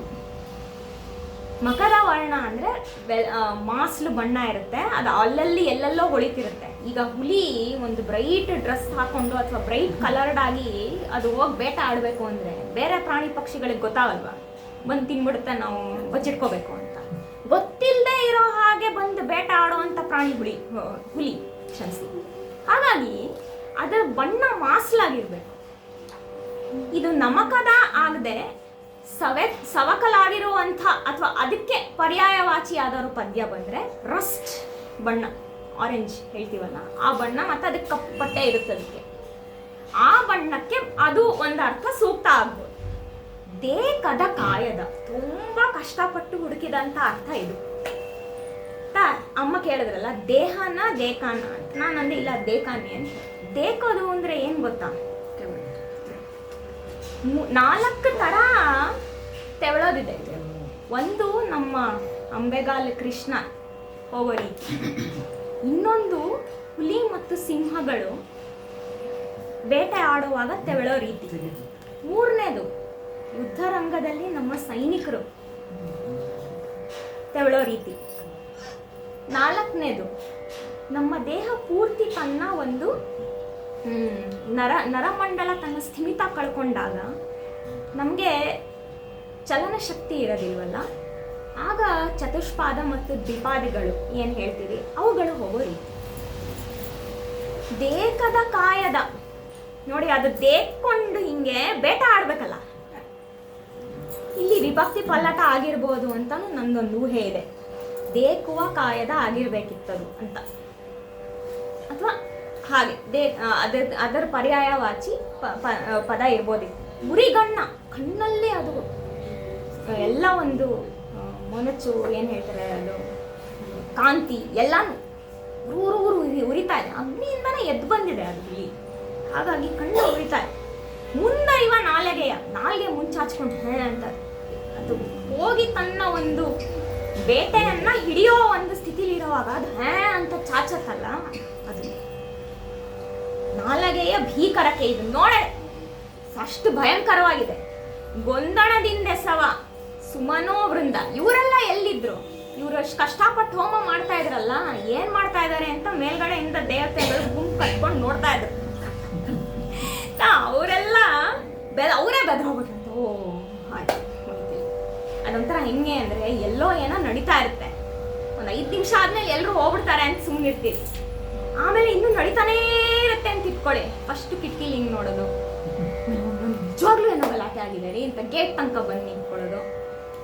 ಒಂದು 5 ನಿಮಿಷ ಆದ್ಮೇಲೂ ಆಗ್ಲಿಲ್ಲ ಅಂದ್ರೆ ನಾವು ಹೋಗಿ ನೋಡ್ಬೋಣ ಅಂತ ದೇವತೆಗಳು ಬಂದು ನೋಡ್ತಾ ಇದ್ದಾರೆ. ಆ ಒಂದು ಬಾಲವನ್ನ ಮೇಲ್ಮುಖ ಮಾಡಿದಾಗ ಈ ಪ್ರಾಣಿಗಳು ತನ್ನ ಬೇಟೆ ಹತ್ರ ಹೋಗಿ ಇನ್ನೇನದು ಬೇಟೆ ಆಡೋ ಸ್ಥಿತಿಯಲ್ಲಿದೆ ಅನ್ನೋದು ಒಂದು ಗುರುತು. ನೆಗೆದು ಬಂದಿದೆ ಆ ಹುಲಿ, ಏನ್ ಮಾಡ್ತಾ ಇದೆ ಮುಂದೆ? ನೆಗೆದ ಗೋಡೆಗೆಲ್ಲ ಕೊಕ್ಕರಿಸಿ ಮಿಳ್ಳಗಿವ ಕಂಗಳ ನಖಮುಖಾಗ್ರದ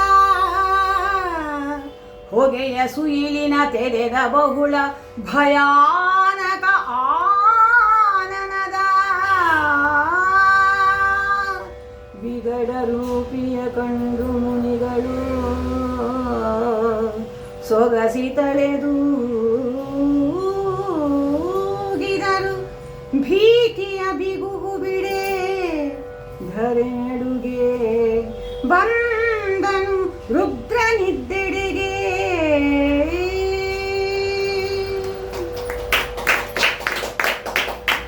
ಈ ಕವಿಗೆ ಪ್ರಾಣಿಗಳ ಮೇಲಿನ ಒಂದು ಜ್ಞಾನ ತುಂಬಾ ಚೆನ್ನಾಗಿದೆ ಅನ್ನೋದು ಹಿಂದಿನ ಮತ್ತು ಈ ಪದ್ಯದಲ್ಲಿ ನನಗೆ ತುಂಬಾ ಚೆನ್ನಾಗ್ತಾ. ಒಂದು ಪ್ರಾಣಿ ಬೇಟೆ ಆಡಬೇಕಾದ್ರೆ ಅದರ ದೇಹದಲ್ಲಾಗುವ ಆಂಗಿಕ ಬದಲಾವಣೆಗಳನ್ನು ಒಂದು ಬಿಡದೆ ಚಾಚು ತಪ್ಪದೆ ತುಂಬಾ ಚೆನ್ನಾಗಿದೆ. ಈಗ ಹುಲಿ ಇನ್ನೇನು ಹೋಗಿ ಬೇಟೆ ಆಡಬೇಕು, ಕಿವಿ ನೆಟ್ಟಗಿರ್ಬೇಕು. ಯಾಕೆ ಅಂದ್ರೆ ಅದರದ್ದು ಆ ಬೇಟೆ ಏನ್ ಶಬ್ದ ಮಾಡ್ತಾ ಇದೆ, ಅದನ್ನ ಯಾಕೆ ಕರಿತಾ ಇದೆ, ಇನ್ಯಾರು ಬರ್ತಾರೆ, ಇನ್ಯಾವ ಕಡೆಯಿಂದ ಇವನ್ ಬೇಟೆ ಆಡೋದಕ್ಕೆ ಒಂದು ತೊಂದರೆ ಬರ್ಬೋದು, ಅದನ್ನ ತಿಳ್ಕೊಳಕ್ಕೆ ಕಿವಿ ನೆಟ್ಟಗ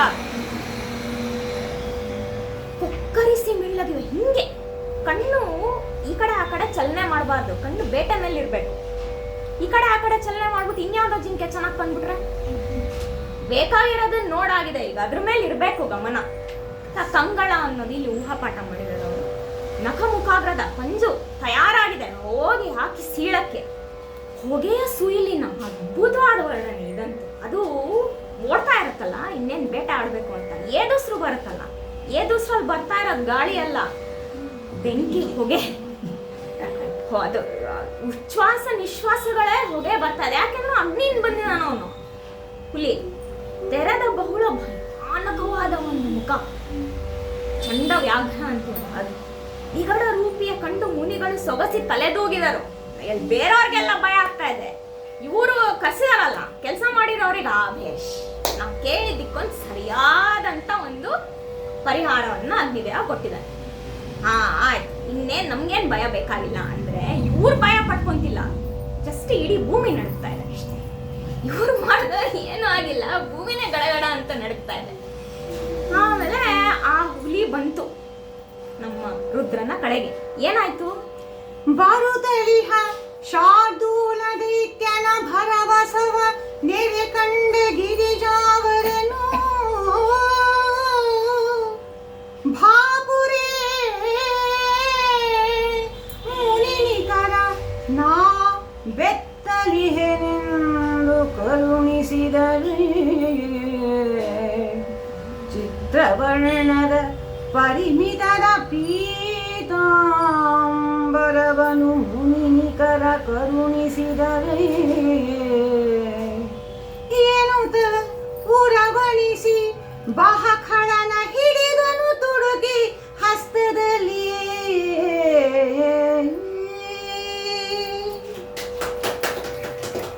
ಈಶ್ವರ ಅವನ ಪಾಡಿಗೆ ಅವನು ಭಿಕ್ಷೆ ಬೇಡ್ಕೊಂಡು ಆಶ್ರಮದಿಂದ ಆಶ್ರಮಕ್ಕೆ ಓಡಾಡ್ತಾ ಇದ್ದಾನೆ. ಈ ಹುಲಿ ಬಂದು ತಿಂದು ಬಿಡ್ತೀನಿ ಅಂತ. ಇವನಿಗೆ ಇವರು ಋಷಿಗಳೆಲ್ಲ ಈ ತರ ಕೂತ್ಕೊಂಡು ಒಂದು ಸಭೆ ಎಲ್ಲ ಮಾಡಿ ಸಾಯಿಸ್ಬೇಕು ಅಂತಿದ್ದಾರೆ ಅಂತೆಲ್ಲ ನಿರ್ಧಾರ ಮಾಡಿ ಹಿಂಗೆಲ್ಲ ಯಜ್ಞ ಯಾಗಾದಿಗಳನ್ನೆಲ್ಲ ಮಾಡ್ಬಿಟ್ಟು ಕಟ್ಸಿದ್ದಾರೆ ಅಂತ ಈಶ್ವರನ್ ಗೊತ್ತಿತ್ತ. ಮೂಲದಲ್ಲಾದ್ರೆ ಗೊತ್ತಿರುತ್ತೆ, ಅಂದ್ರೆ ಅವ್ನ್ ಸಾಕ್ಷಾತ್ ಶಿವರೂಪಿಯಾಗಿ. ಇವನ್ ಅಲ್ಮಾರಿ ಅಲ್ವಾ, ಇವನ್ ಬರೋದನ್ನ ನೋಡ್ತಾ ಇದ್ದಾನೆ. ಕಾಡಲ್ಲಿ ಯಾವ್ದೋ ಹುಲಿ ಬಂದಂಗೆ ಅಂತ. ಇವರು ಅವನು ಈಶ್ವರ ಅಲ್ಲ, ಯಾವನೋ ಭಿಕ್ಷುಕ ಅನ್ಕೊಂಡಂಗೆ. ಇವನು ಆಯ್ತು ಯಾವ್ದೋ ಹುಲಿ ಬರ್ತಾ ಇದೆ. ಆಮೇಲೆ ಈ ಕಾಡಲ್ಲಿ ಈ ತರ ಹುಲಿ ಬರ್ಬೇಕು, ಅದು ನೋಡಕ್ ಈ ತರ ಇರ್ಬೇಕು ಅಂದ್ರೆ ಇದು ನಾವು ಮನುಷ್ಯ ಸೃಷ್ಟಿ ಮಾಡಿದಂತ ಹುಲಿ ಅಲ್ಲ, ಋಷಿಗಳೇ ಕಳ್ಸಿದ್ದಾರೆ. ಏನಕ್ಕೆ ಕಳ್ಸಿದ್ದಾರೆ?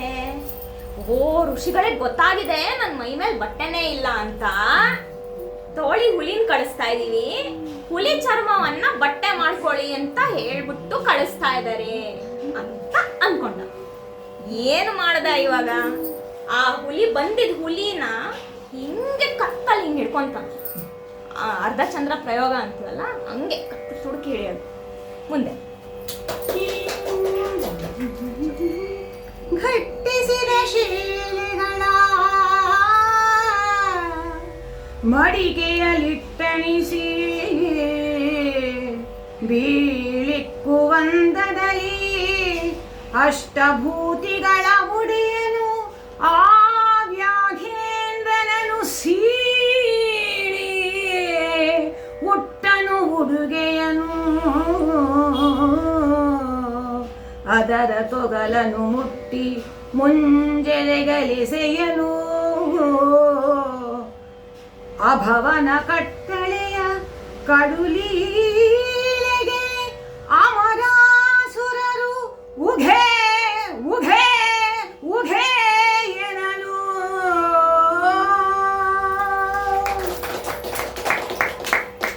ಬಂದ ಆಪತ್ತನ್ನ ಅನುಕೂಲವಾಗಿ ಬದಲಾವಣೆ ಮಾಡಿಕೊಳ್ಳುವಂಥ ಸಕಾರಾತ್ಮಕತೆಗೆ ಉದಾಹರಣೆ ಇದು. ಬಂದಿರೋದು ತೊಂದರೆನೇ ಅಲ್ಲ ಅನ್ಕೊಂಡ್ರೆ ನಮಗ್ ತೊಂದರೆ ಆಗಲ್ಲ. ತೊಂದರೆ ಬರ್ತಾ ಇದೆ ಅಂತ ಅನ್ಕೊಳ್ಳೋದು ಮೂಲತಃ ತೊಂದರೆ. ಈ ಮನಸ್ಥಿತಿಗೆ ತಲುಪಬೇಕಲ್ಲ, ಅದು ನಮ್ಮ ಈಶ್ವರನ್ ಒಬ್ನಿಗೆ ಆಗಿದೆ. ನಾವು ತುಂಬಾ ಒಂದಿಷ್ಟು ಜನ್ಮಗಳ ತಪಸ್ಸೆಲ್ಲ ಮಾಡ್ಬೇಕಾದ್ರೆ ಅವನು ನೋಡ್ದ. ಇವಾಗಿನ ಒಂದು ಸ್ಥಿತಿಯಲ್ಲಿ ಸೀರೆ ಉಟ್ಕೊಳ್ಳೋದು ಹೇಗೆ ಅಂತ ಹೇಳ್ಕೊಡೋದಕ್ಕೆ ಕ್ಲಾಸ್ ಇದೆ, ಆಯ್ತಾ? ಅವರು ಈ ಪದ್ಯವನ್ನ ಓದ್ಬೇಕಂತ ನಾನು ಒಂದು ಮಾಡ್ತೀನಿ. ನಮ್ಮ ಈಶ್ವರ ಹೆಂಗ್ ತಗೊಂಡ ಸೀರೆ ಪಂಚೆ ಯಾವ್ದು ಬೇಕಾದ್ರೆ ಪಂಚೆ ಉಡ್ತಾ ಇದ್ದಾನು ಹೆಂಗೆ? ಅಷ್ಟಭೂತಿಗಳ ಒಡೆಯ, ಅಷ್ಟೈಶ್ವರ್ಯದ ಒಡೆಯ ಅವನು. ಮೈ ಮೇಲೆ ಬಟ್ಟೆ ಇಲ್ಲ. ಆ ವ್ಯಾಘ್ರೇಂದ್ರನನ್ನು ಬೀಳಿಕ್ಕು ಒಂದದಲ್ಲಿ ಅಂದ್ರೆ ಮೇಲಿಂದ ಕೆಳಗಡೆ ಹಿಂಗೆ ಸೀಳಲು ಹಿಂಗ್ ಇಟ್ಕೊಂಡಿದ್ದಾನೆ. ಹಿಂಗ್ ಒಂದ್ ಕೈಯಲ್ಲಿ ಇಟ್ಕೊಂಡು ಇನ್ನೊಂದ್ ಕೈಯಲ್ಲಿ ಮೇಲಿಂದ ಕೆಳಗೆ ಸೀಳಿದಾನ. ಮಡಿಕೆಯಲ್ಲಿ ಇಟ್ಟಣಿಸಿ, ಅಂದ್ರೆ ಮಡಿಕೆ ಮಾಡೋದು ಅಂದ್ರೆ ನಾವು ಈ ಫೋಲ್ಡ್ ಮಾಡಿ ಮಾಡ್ಕೊಂತೀವಲ್ಲ ಅದು. ಇಟ್ಟಣಿಸಿ ಅಂದ್ರೇನು, ಒತ್ತಾಗಿ ಮಡಿಕೆಗಳನ್ನು ಇಟ್ಕೊಳ್ಳೋದು, ನಾವು ಪಿನ್ ಮಾಡ್ತೀವಲ್ಲ ಅದು. ಘಟ್ಟಿಸಿದ ಶೇಲೆಗಳ ಈ ಒಂದು ಫ್ರಂಟ್ ಫೋಲ್ಡ್ ಏನಿರುತ್ತೆ ಅದು ಕ್ರೀಸ್ ಕೊಡೋದು, ಘಟ್ಟಿಸೋದು ಅಂದ್ರೆ. ಇದು ನಮ್ಮ 5 ಕ್ರೀಸ್ ಬಂದಿದೆಯಲ್ವಾ ಇವಾಗ, ಅದು ಘಟ್ಟಿಸೋದು ಶೇಲೆಗಳನ್ನು. ಅದನ್ನ ಮಾಡಿ ಉಟ್ಟನು ಉಡುಗೆಯನು ಆ ವ್ಯಾಘ್ರೇಂದ್ರನನ್ನ ಸೀಳ್ಬಿಟ್ಟು ಸೀರೆ ಪಂಚೆಗೆ ಮಡಕೆ ಮಾಡ್ಕೊಂಡು ಉಟ್ಕೊಂಡಂತೆ. ಉಟ್ಕೊಂಡ್ಮೇಲೆ ಅದು ಚೆನ್ನಾಗಿ ಕಾಣ್ಬೇಡ್ವಾ, ಮುಂಜೆರಗು ಎಸೆಯಲು ಬಾರ್ಡ್ರ್ ಮುಂದೆ ಮಾಡ್ಕೊಂಡಂಗೆ ಉಟ್ಕೊಂಡಿದ್ದಾನ ಅವನು ಪಂಚೆನ. ಆಯ್ತಾ, ಅದು ಫೋಲ್ಡ್ ಎಲ್ಲ ನೀಟಾಗಿ ಪಂಚೆದು ಮಡಕೆ ಮಡಚ್ಕೊಂಡು, ಅದು ವೆಲ್ವೆಟ್ ತರ ಇರುವಂತ ಒಂದು ವ್ಯಾಘ್ರದ ಚರ್ಮ, ಅದನ್ನ ಹಿಂಗೆ ಮಡಕೆ ಮಾಡ್ಕೊಂಡು ಘಟ್ಟಿಸಿದ ಶೇಲೆಗಳ ಮುಂಜೆರಗು ಎಸೆ ಅಭವನ ಕಟ್ಟಳೆ. ಅವನ ಕಟ್ಟಳೆ ಅನ್ನೋದು ವಿಗ್ರಹ, ಅವನ ಅಭವ, ಅವನ ವಿಗ್ರಹ ಅಂದ್ರೆ ಆ ಮೂರ್ತಿ ನೋಡಿ, ಅವನ ಆ ರೂಪವನ್ನ ನೋಡಿ ದೇವತೆಗಳೆಲ್ಲರೂ ಉಘೆ ಉಘೆ ಅಂತ ಅಂತ ಇದ್ದಾರೆ. ಇಲ್ಲಿ ಇವ್ನು ವ್ಯಾಘ್ರ ಸತ್ತೋಗ್ಬಿಟ್ನಲ್ಲ, ಅದನ್ನ ಅವ್ರು ಚೆನ್ನಾಗಿ ನೋಡ್ತಾ ಇದಾರೆ. ಈ ಮುನಿಕುಮಾರರು ಕಳ್ಸಿರ್ತಾರೆ, ಏನ್ ಮಾಡ್ತಾನೆ ಅವ್ನು ಸಂಹಾರ ಆಯ್ತಾ ಇಲ್ವಾ ನೋಡ್ಕೊಂಬಂದು ಹೇಳಿ ಅಂತ. ಅವ್ರು ನೋಡ್ತಾ ಇದಾರೆ ಈಗ ಮುಂದೇನಾಯ್ತು. ಕೂಡಿ ಕಳುಹಿದ ಚೆರರು ಬಂದಿದ ನೋಡಿ, ಕಂಡರು ರಕ್ಕಸನು ಕೈ ಮಾಡಿ ಸಾಯದೆ ಮೋಯದೆ, ಆಗಲೇ ಸೀಳಿದ ಉಡುಗೊರೆಯ ಮಾಡಿಕೊಂಡನು ಸಾಗುವುದಿಲ್ಲದೆ. ಬೇಡಿಕೊಂಡರು ವನ್ನಿಯನು ಜಗನೂಡೆ, ಗಜದಾನವನ ಪಡೆದರು ನಿಮಿಷ ಮಾತ್ರದಲ್ಲಿ.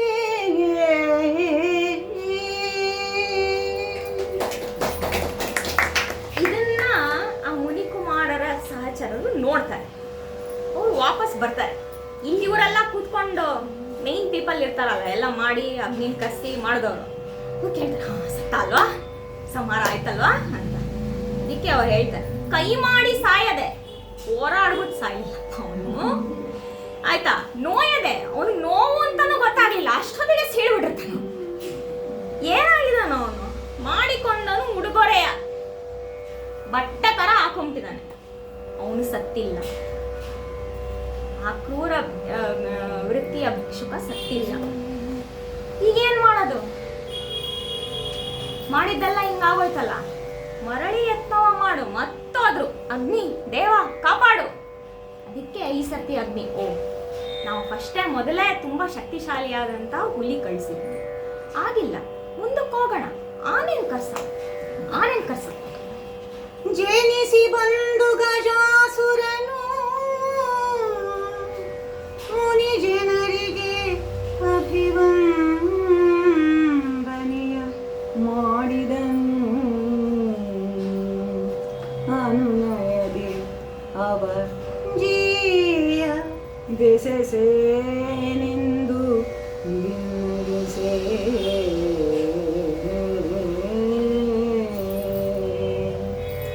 ಘನ ಮಹಿಮನಿ ಹೋಗು ಭಿಕ್ಷುಕನನು ವಿಭಾಡಿಸು, ಬೇಗ ಮಾಡುವುದ ಎನ್ನುತ್ತ ಬೆಸೆಸಲು ನಮಿಸಿ ಹಾಯ್ಗಿ ಹಸಾದವನು ಬಳಿಕ.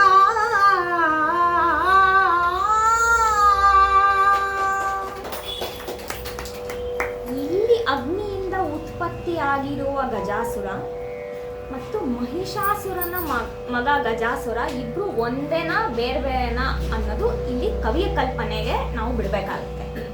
ಯಾಕೆ ಅಂದ್ರೆ ಮಹಿಷಾಸುರನ ಮಗ ಗಜಾಸುರ, ಈಗಿನ ಕಾಲದವ್ರ ಪ್ರಶ್ನೆ ಕೇಳಬಾರ್ದು, ಕೋಣದ ಹೊಟ್ಟೆಲ್ ಆನೆ ಹೆಂಗ್ ಹುಟ್ಟು ಅಂತ, ಆಯ್ತಾ, ಇದು ಅವಾಗಿನ ಒಂದು ಕಲ್ಪನೆ.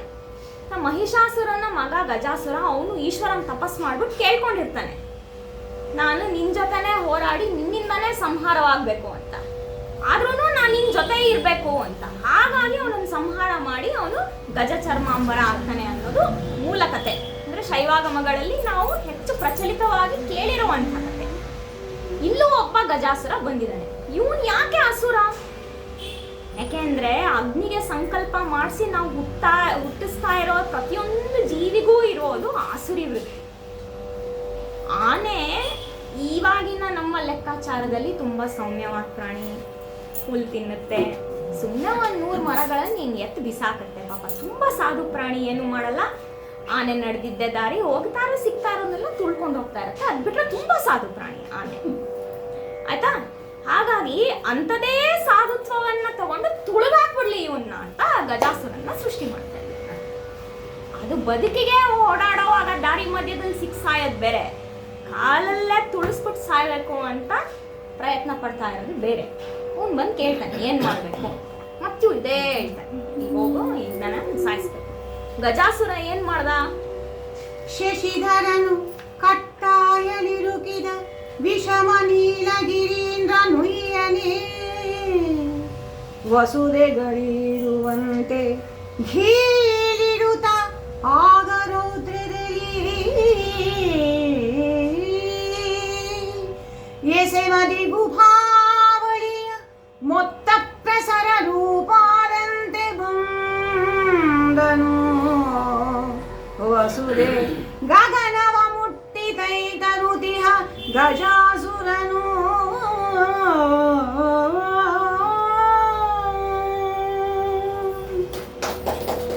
ಈಶ್ವರ ತುಂಬ ಕಷ್ಟಪಟ್ಟು ಸಮುದ್ರ ಮಂಥನದಲ್ಲಿ ಉತ್ಪತ್ತಿಯಾದ ಹಾಲಾಹಲವನ್ನು ತನ್ನ ಕಂಠದಲ್ಲಿ ಬಂಧಿಸಿರ್ತಾನೆ. ಕೆಳಗೆ ಹೋದ್ರೆ ಸೃಷ್ಟಿ ನಾಶ ಆಗೋಗುತ್ತೆ ಅನ್ನೋ ಒಂದು, ತನ್ನ ಉದರದಲ್ಲಿ ಸಮಸ್ತ ಜಗತ್ತು ಇದೆ, ನಮ್ಗದೆಲ್ಲ ಕತೆ ಗೊತ್ತಿದೆ. ಆ ವಿಷದ ಒಂದು ಬಣ್ಣ ಇದೆಯಲ್ಲ, ನೀಲಮೇಘ ಶ್ಯಾಮ ಅಂತೀವಲ್ಲ, ಬ್ಲೂಯಿಶ್ ಬ್ಲ್ಯಾಕ್ ಬಣ್ಣ, ಆ ಬಣ್ಣ ನಮ್ಮ ಗಜಾಸುರಂದು. ಅದೇ ಬಣ್ಣದ ನೀಲಗಿರೀಂದ್ರ ಅದು ಆಕಾಶದಿಂದ ಜುಯ್ ಅಂತ ಬಂದ್ಬಿಡ್ತಪ್ಪ ಭೂಮಿಗೆ, ಆ ಥರ ಇದೆ ಅದು. ಆ ಒಂದು ಅತ್ಯಂತ ದೊಡ್ಡ ಗಾತ್ರದ ಆನೆ. ಅವನು ಬಡ ಬಡ ಅಂತ ಆನೆ ನಡೆದಿದ್ದ ದಾರಿ ಗೊತ್ತಲ್ಲ, ಆಕಾಶದಿಂದ ಬರ್ತಾ ಇದ್ದಾನೆ ಅವನು. ಅದಕ್ಕೆ ಅವನು ಬರ್ತಾ ಇರೋದಕ್ಕೆ ಅದು ಹೀರಿಟ್ಕೊಂಡು ಬರ್ತಾ ಇರೋದು ಹೇಗಿದೆ ಅಂದರೆ, ಎಲ್ಲ ದಿಕ್ಕುಗಳಲ್ಲಿ ಹರಡಿಸಿದ ಬೆಳಕು ಅಷ್ಟೂ ಒಟ್ಟಿಗೆ ಒಂದೇ ಥರದಲ್ಲಿ ಒಂದೇ ಮೊತ್ತವಾಗಿ ಬಂದ್ಬಿಟ್ಟಂಗೆ ಅಂತ ವಸುದೆ ಮತ್ತು ಗಗನ, ಭೂಮಿ ಆಕಾಶವನ್ನು ವ್ಯಾಪಿಸ್ಕೊಂಡು ಗಜಾಸುರ ಬಂದ. ಮುಂದೆ ಕಡುಹ ಕಂಡನು ಭಾಪು ಹಿಂದೆ ಮಗೆ ಉಡಲು ಕಳುಹಿದರೊಂದನು. ಇಂದು ಎಮಗೆ ಒಡನೆ ಹಿಮಘನವೆಂದು ಮೋಹದಲ್ಲಿ ಅಂಬರವ ನಿಮಗೆ ತಡೆಯದೆ ಇತ್ತರನ.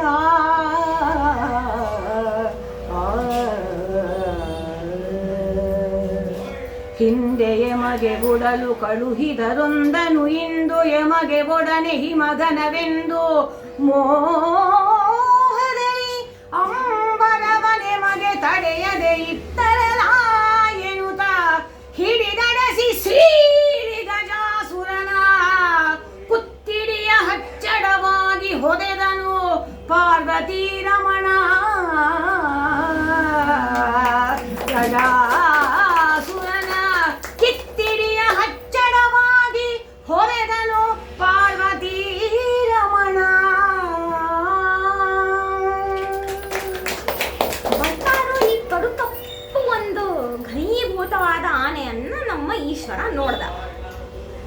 ಪರಮ ಸಂತೋಷ ಆಗೋಯ್ತಂತ. ಏ ಪಾಪ, ಈ ಋಷಿಗಳು ನನಗೆ ಎಷ್ಟು ಸಹಾಯ ಮಾಡ್ತಾ ಇದ್ದಾರಪ್ಪ. ಭೂಮಿ ಮೇಲೆ ಸಾಮಾನ್ಯ ಸೃಷ್ಟಿ ಆನೆಗಳು ಇವನಿಗಿಂತ ಕುಳ್ಳಿಗಿರುತ್ತೆ, ಇವನಿರೋ ಗಾತ್ರಕ್ಕೆ. ನಮ್ಮ ಈಶ್ವರನ ಒಂದು ವಿಭೂತಿ ಗಾತ್ರಕ್ಕೆ ಇವನಿಗಿಂತ ದೊಡ್ಡದಾಗಿದೆ ಅಂದಮೇಲೆ ಅದು ಮುನಿ ಸೃಷ್ಟಿ. ಅವನ ಒಂದು ಯೋಚನಾ ಲಹರಿಯನ್ನು ಈ ಸಂದರ್ಭದಲ್ಲಿ ನಾವು ಗಮನಿಸಬೇಕು. ಯಾವುದೇ ಕಾರಣಕ್ಕೂ ಅದು ಅವನಿಗೆ ತೊಂದರೆ ಆಗತ್ತೆ ಅನ್ನೋ ಒಂದು ಮನಸ್ಥಿತಿಯಲ್ಲಿ ಅವನು ಇಲ್ಲವೇ ಇಲ್ಲ. ಬಂದಿರೋದು ತೊಂದರೆ ಆಗಬಹುದು ಅಂತ ಅವ್ನು ಯೋಚನೆನೂ ಮಾಡ್ತಾ ಇಲ್ಲ. This is the first step to solve a problem. ಇವಾಗಿನ ಒಂದು ನಮ್ಮ ಪೀಳಿಗೆಗೆ ಪ್ರಾಬ್ಲಮ್ ಸಾಲ್ವಿಂಗ್ ಟೆಕ್ನಿಕ್ಸ್ ಹೇಳ್ಕೊಡ್ಬೇಕು ಅನ್ನೋದು ಇವಾಗಿನ ಕಾಲದ ಶಿಕ್ಷಕರಿಗೆ ಒಂದು ಸವಾಲು. It's a challenge. ನಾವು ಬಂದು ಕೇಳಿದ್ರು ನನ್ನ, ಏನು ಮೇಡಮ್ ನಮಗೆ ಅವ್ರು ಇಂಗ್ಲೀಷಲ್ಲಿ ಏನೋ ಬರ್ಬಿಡ್ತಾರೆ, ನನಗೆ ಆಗೋದೇ ಇಲ್ಲ ಅದನ್ನು ಅರ್ಥ ಮಾಡಿಕೊಂಡು ಸಾಲ್ವ್ ಮಾಡೋಕ್ಕೆ. ನಾನಂದೆ, ಏನ್ ಕಂಡುಹಿಡಿತಾ ಇದ್ದಾರೆ ಅಂತ ಕೇಳಬೇಕು ಅಂತ ಹುಡುಕ್ಬಾರ್ದು. ಏನೇನ್ ಕೊಟ್ಟಿದ್ದಾರೆ ಅನ್ನೋದನ್ನ ಫಸ್ಟ್ ಬರ್ಕೋಬೇಕು. It is called data. ಡೇಟಾನ ನಾವು ಸರಿಯಾಗಿ ಸಿದ್ಧ ಮಾಡಿಕೊಂಡ್ರೆ ನಮಗೇನು ಗೊತ್ತಿದೆ, ನಮಗೇನು ಬೇಕಾಗಿದೆ ಎರಡೂ ಗೊತ್ತಾಗುತ್ತೆ. ಅದನ್ನ ಕಂಡಿಡಿದ್ರೆ ಅದ್ರ ಬೆಲೆ ಆಗೋಯ್ತಲ್ಲ, ಇದ್ರಲ್ಲಿ ಸಮಸ್ಯೆ ಏನಿದೆ ಅಂತ ಕೇಳಿದೆ ನಾನು. ಈ ಧೈರ್ಯ ನಮಗೆ ಹೆಂಗೆ ಬರೋದು ಅಂದರೆ, ಈ ಥರ ಕತೆಗಳನ್ನ ಕೇಳಿ ಎಷ್ಟೆಷ್ಟೋ ತೊಂದರೆಗಳನ್ನು ನಿವಾರಣೆ ಮಾಡಿದೀವಿ. ಫಿಸಿಕ್ಸಲ್ಲಿ 30 ಮಾರ್ಕ್ಸಿಗೆ ಒಂದು ಪ್ರಾಬ್ಲಮ್ ಮಾಡಬೇಕು ಅಂದರೆ ನೀವು ಯೋಚನೆ ಮಾಡ್ತಿರಲ್ಲ ಅಂದರೆ, ಮಕ್ಕಳಿಗೆ ಪ್ರಾಬ್ಲಮ್ ಚಿಕ್ಕದು, ನಮ್ಮ ಬುದ್ಧಿಶಕ್ತಿ ದೊಡ್ಡದು ಅನ್ನೋ ಅರಿವು ಬರುತ್ತೆ. ಮಾಡಬೇಕಾಗಿರೋದು ಇದು. ಎಲ್ಲರೂ ಕಷ್ಟಪಟ್ಟಿದ್ದಾರೆ, ನೀನು ಕಷ್ಟಪಡೋದು ದೊಡ್ಡದಲ್ಲ ಅಂತ ಸ್ವಲ್ಪ ನಿಧಾನಕ್ಕೆ ಹೇಳಿದಿದ್ರೆ 21 ಮಕ್ಕಳ ಆತ್ಮಹತ್ಯೆ ಆಗ್ತಾ ಇರಲಿಲ್ಲ. ಜಂತರ್ ಮಂತರಲ್ಲಿ ಅಷ್ಟು ದೊಡ್ಡ ಗಲಾಟೆ ನಡೀತಾ ಇರಲಿಲ್ಲ. ನಾವು ನಮ್ಮ ಮಕ್ಕಳಿಗೆ ಮಾನಸಿಕ ಸ್ಥೈರ್ಯವನ್ನು ತುಂಬಬೇಕಾದ್ರೆ ಕೊಡಬಹುದಾದಂಥ ಅನೇಕ ಉದಾಹರಣೆಗಳಲ್ಲಿ ಇದು ಒಂದು. ಯಾರನ್ನ ಸುಮ್ಮನೆ ಬಿಟ್ಟಿದ್ದಾರೆ? ರಾಕ್ಷಸ ಅಲ್ವಾ? ಈಶ್ವರನ್ನು ಬಿಟ್ಟಿಲ್ವಲ್ಲ. ಈಶ್ವರ ಅವನನ್ನು ರಾಕ್ಷಸ ಅಂತ ಅನ್ಕೊಂಡ. ಓ, ಇವ್ರ ಮುನಿಗಳು ಎಂತ ಕರುಣಾಶಾಲಿಗಳು. ಫಸ್ಟ್ ಪಂಚೆ ಕೊಟ್ಟಿದ್ದಾರೆ. ನಾನಿರೋದು ಹಿಮಾಲಯದಲ್ಲಲ್ವಾ, ಹಿಮಘನ ಚಳಿ ಆಗುತ್ತೆ, ಮೇಲೋದ್ಗೋ ಅಂದ್ಬಿಟ್ಟು ಆನೆಗೆ ಕಳಿಸಿದ್ದಾರೆ. ಬೇಷ್, ಈಗ ಕೆಳಗಡೆ ಬಂದು ಉಟ್ಕೊಂಡಾಗಿದೆಯಲ್ಲ, ಮೇಲ್ಗಡೆಗೂ ಉಟ್ಕೊಂಡು ಕುತ್ತಿ ಇರಿದು ಅದನ್ನ ಒಂದು ಪಾಯಿಂಟ್ ಅಲ್ಲಿ ಇರಿದಿದ ನಾವು. ಇರಿದು ಬಾಳದ ಮೆಟ್ಟಿ ಇರಿದ್ಬಿಟ್ಟು ಮೇಲಿಂದ ಕೆಳಗೆ ಹಿಂಗೆ ಸೀರ್ಬಿಟ್ಟು ಹಿಂಗೆ ಶಲ್ಯ ತರ ಶಪದು ಅಷ್ಟೇ. ಮುಂದಿದ್ದು ಆನೆ, ಆಗಿದ್ದು ಮೇಲ್ ಬದಿಗೆ. ಮುಂದೆ ಚೆರರು ಕಂಡರು ಬಂದರು ಆ ಮುನಿವರಿಗೆಂದರು. ಗೊರವನಾನೆಯ ಚರಣದಲ್ಲಿ ಮೆಟ್ಟಿದನು, ಸೀಳಿದ ಬಾಲ ಪರ್ಯಂತ ಉರವಣಿಸಿ ಹೊದಕೊಂಡನು ಎನ್ನುತ್ತಿರೆ. ಭರವಸದ ಕೋಪದಲ್ಲಿ ಅನಲನಿಂದ ಉರುಗುಗಳ ಸೃಷ್ಟಿಸಿದರು. ಅದನ್ನೇನೆಂಬೆನು ಅದ್ಭುತವ.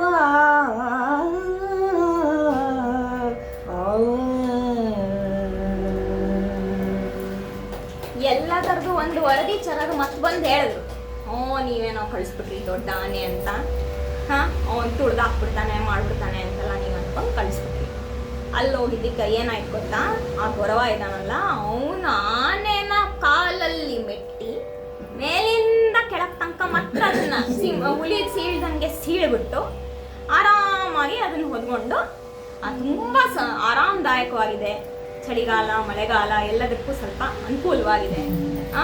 ಈಗೇನೋ ಅದೊಂದು ಫ್ಯಾಷನ್ ನಡೀತಾ ಇದೆ ಅಂತ ನಮ್ಗೆ ಗೊತ್ತಿಲ್ಲ. ಇದು ಆಲ್ ವೆದರ್ ಕ್ಲೋತಿಂಗ್. ನಾನು ಭಗವಂತ ಅಂತ ನಾನು ಅಷ್ಟೇ ಹೇಳಿದೆ. ಎಲ್ಲ ವೆದರ್ಗೂ ಒಂದೇ ತರ ಬಟ್ಟೆ ಹಾಕೋಬೇಕು ಅಂದ್ರೆ ಬದಲಾವಣೆನೇ ಬಯಸದೇ ಇರೋವಂಥ ಜೀವನ ಅದು. ಆಯ್ತಾ? ಅದು ಏನ್ ಮಾಡ್ಕೋತಾರ ಗೊತ್ತಿಲ್ಲ. ಒಂದು ಎಲ್ಲ ತರದ್ದು ಆಗತ್ತೆ ಅಂತ ಹೇಳಿದಕ್ಕೆ ಇವ್ರು ಮತ್ತೋದ್ರು ನಮ್ಮ ಅಗ್ನಿ ಹತ್ರ. ಅಗ್ನಿ ಹಿಂಗಾಗ್ತಿದೆ ನೋಡು, ನೀ ಹುಲಿ ಕಳಿಸ್ದೆ, ಹುಲಿ ಹೊಟ್ಟೋಯ್ತು, ಆನೆ ಕಳಿಸ್ದೆ, ಆನೆನೂ ಹೋಯ್ತು, ಈಗ ಏನಾದ್ರೂ ಮಾಡು ಅಂದಿದ್ದಕ್ಕೆ ಅವನು ಹಾವನ್ನ ಕಳಿಸ್ತಾನೆ. ಹಾವು ಹೇಗಿತ್ತು ಅನ್ನೋದು ಮುಂದಿನ ಪದ್ಯ. ಹೇಮವರ್ಣದ ಗಡಿಗಳು ಇವು ಧೂಮರಾಶಿಯ ಕುಡಿಗಳು, ಋಷಿ ಹೋಮವನ್ನಿಯ ಕೊಡಕೆಗಳು, ಹೆಡೆಬಣಿಗಳ ಅಹಿಕುಳಗೋ, ಪ್ರೇಮದಿಂಪೊಡೆ ಮಟ್ಟು ಕಾರ್ಯವ ನೇಮಿಸುವುದು ಎನ್ನಲು, ಅಹಿಗಳಿಂಗಭಿರಾಮ ಭಿಕ್ಷುಕನವನ ಕೊಲ್ಲೆಂದಿತ್ತು ಬೆಸೆಸಿದರು.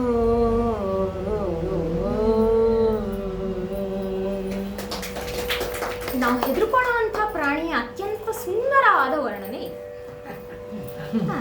ಹಾವು ಅಂತ ಯಾರು ಹೇಳ್ಬಿಟ್ರೆ ನೋಡಿದೇವೋ ಬಿಟ್ಟಿದೇವೋ, ಅದಿದೆಯೋ ಇಲ್ವೋ, ಬಂದಿದೆಯೋ ಇಲ್ವೋ ಭಯ ಅಷ್ಟೇ. ಆಯ್ತಾ? ನನ್ನ ಮೊದಲನೇ ಮಗ, ಈಗ ನಾವು ನೀವು ಕೂತಿರೋ ಅಷ್ಟು ಹತ್ತಿರದಲ್ಲಿ ಒಂದು ನಾಗರ ಹಾವು ನಮ್ಮ ಮನೆಗೆ ಬಂದ್ಬಿಟ್ಟಿತ್ತು. ಈಗ ಈ ಸ್ಟ್ಯಾಂಡ್ ಇರೋ ಜಾಗದಲ್ಲಿ ಒಂದು ವೈರ್ ಮೆಶ್ ಇದೆ. ಅದಷ್ಟೇ ನಮಗೂ ಆ ಹಾವಿಗೂ ಇರೋವಂಥ ಒಂದು ದೂರ. ಇವನು ಕ್ರಿಕೆಟ್ ಕಾಮೆಂಟ್ರಿ ತರ ಕೊಡ್ತಾನೆ ನನ್ನ ಮಗ. ಹಾವು ಹಿಡಿಯೋ ಬರುತ್ತೆ, ಹಾವು ಹಿಡಿ ಹಿಂಗೆ ಎತ್ತಿದೆ, ಹಿಂಗೆ ಮಾಡ್ತಾ ಇದೆ ಅಂತ. ನನ್ನ ಹತ್ರ ದೂರ ಬಾರೋ ಏಯ್ ನೋಡೋಕೆ ತುಂಬಾ ಚೆನ್ನಾಗಿದೆ, ಎಷ್ಟು ಚೆನ್ನಾಗಿತ್ತು ಅಂತ ಅವ್ನು ಹೇಳಿದ್ದು ನೀನು ಓದಿ ನಂಗೆ ಅದು ಒಂದಕ್ಕೊಂದಕ್ಕೆ ರಿಲೇಟ್ ಮಾಡ್ಕೊಂಡು ಖುಷಿ ಆಗೋದು. ಹೇಮವರ್ಣದ ದಂಡ ಚಿನ್ನದ ಕೋಲ್ ಅಂತ. ಇದು ಬಿಸಿಲಿಗೆ ಅದರದ್ದು ಚರ್ಮ ಹೊಳೆಯತ್ತಲ್ಲ, ಅದು ಚಿನ್ನದ ಕೋಲ್ ತರ ಕಾಣಿಸ್ತಾ ಇದೆ.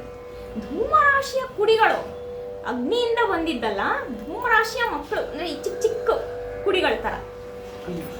ಋಷಿ ಹೋಮ ವಾಹಿನಿಯ ಕೊಡಕೆಗಳು, ಋಷಿಗಳು ಮಾಡಿದ ಹೋಮದ ಅಗ್ನಿಯ ಕಿವಿಗಳು, ಕಿವಿ ಹಿಂಗೆ ಬೆಂಡಾಗಿರುತ್ತಲ್ಲ, ಹೆಡೆ ಹಂಗೆ ಬೆಂಡಾಗಿದೆ.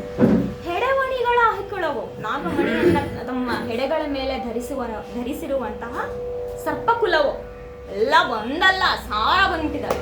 ಅಗ್ನಿ ಅಲ್ವಾ ಕೊಡೋದನ್ನ ಹಿಂಗೆ ಕೊಟ್ಬಿಟ್ಟಿದ್ದಾರೆ, 1000 ಹಾವುಗಳು ಬಂದ್ಬಿಟ್ಟಿದ್ದಾರೆ. ಪ್ರೇಮದಿಂದ ಕೊಡ ಮತ್ತು ಹಾವುಗಳು ಪ್ರೇಮದಿಂದ ನಮಸ್ಕಾರ ಮಾಡಿದ್ರೆ 3 ಸರ್ತಿ ಓದ್ಕೊಂಡೆ. ಪ್ರೇಮದಿಂದಲೇ ನಮಸ್ಕಾರ ಮಾಡಿರೋದು, ಯಾಕೆ ಅಂದ್ರೆ ಇವ್ರು ಕಟ್ಸಿರೋದು, ಹಂಗಾಗಿ ಭಕ್ತಿ ಗೌರವಗಳಿಂದ ನಮಸ್ಕಾರ ಮಾಡಿರೋದು ಅಂತ. ಕಾರ್ಯವ ನೇಮಿಸುವುದು, ಏನ್ ಕೆಲಸ ಆಗ್ಬೇಕು ಹೇಳಿ ಅಂದಿದ್ದಕ್ಕೆ ಮತ್ತವ್ರು ಹೋಗ ಭಿಕ್ಷುಕನ ಕೊಲ್ಲು ಅಂತ ಹೇಳಿದ್ರು. ಹಾವುಗಳು ಏನ್ ಮಾಡಿದ್ರು ಅಂತ ತಿಳ್ಕೊಳಕ್ಕೆ ನೀವು ಮುಂದಿನ ಭಾಗಕ್ಕೆ ಮತ್ತೆ ಬನ್ನಿ ಅಂತ ಕರೀತಾ, ಈಗಿನ ಕಾವ್ಯ ಭಾಗದ ವಾಚನಕ್ಕೆ ನಮ್ಗೆ ಅವಕಾಶ ಮಾಡಿಕೊಟ್ಟಂತಹ ಕರ್ನಾಟಕ ಗಮಕ ಕಲಾ ಪರಿಷತ್ತಿಗೆ ನಮ್ಮ ಕೃತಜ್ಞತೆಗಳನ್ನು ಸಲ್ಲಿಸ್ತಾ ಇಂದಿನ ಕಾವ್ಯ ವಾಚನ ನಾವು ಮುಕ್ತಾಯಗೊಳಿಸ್ತಾ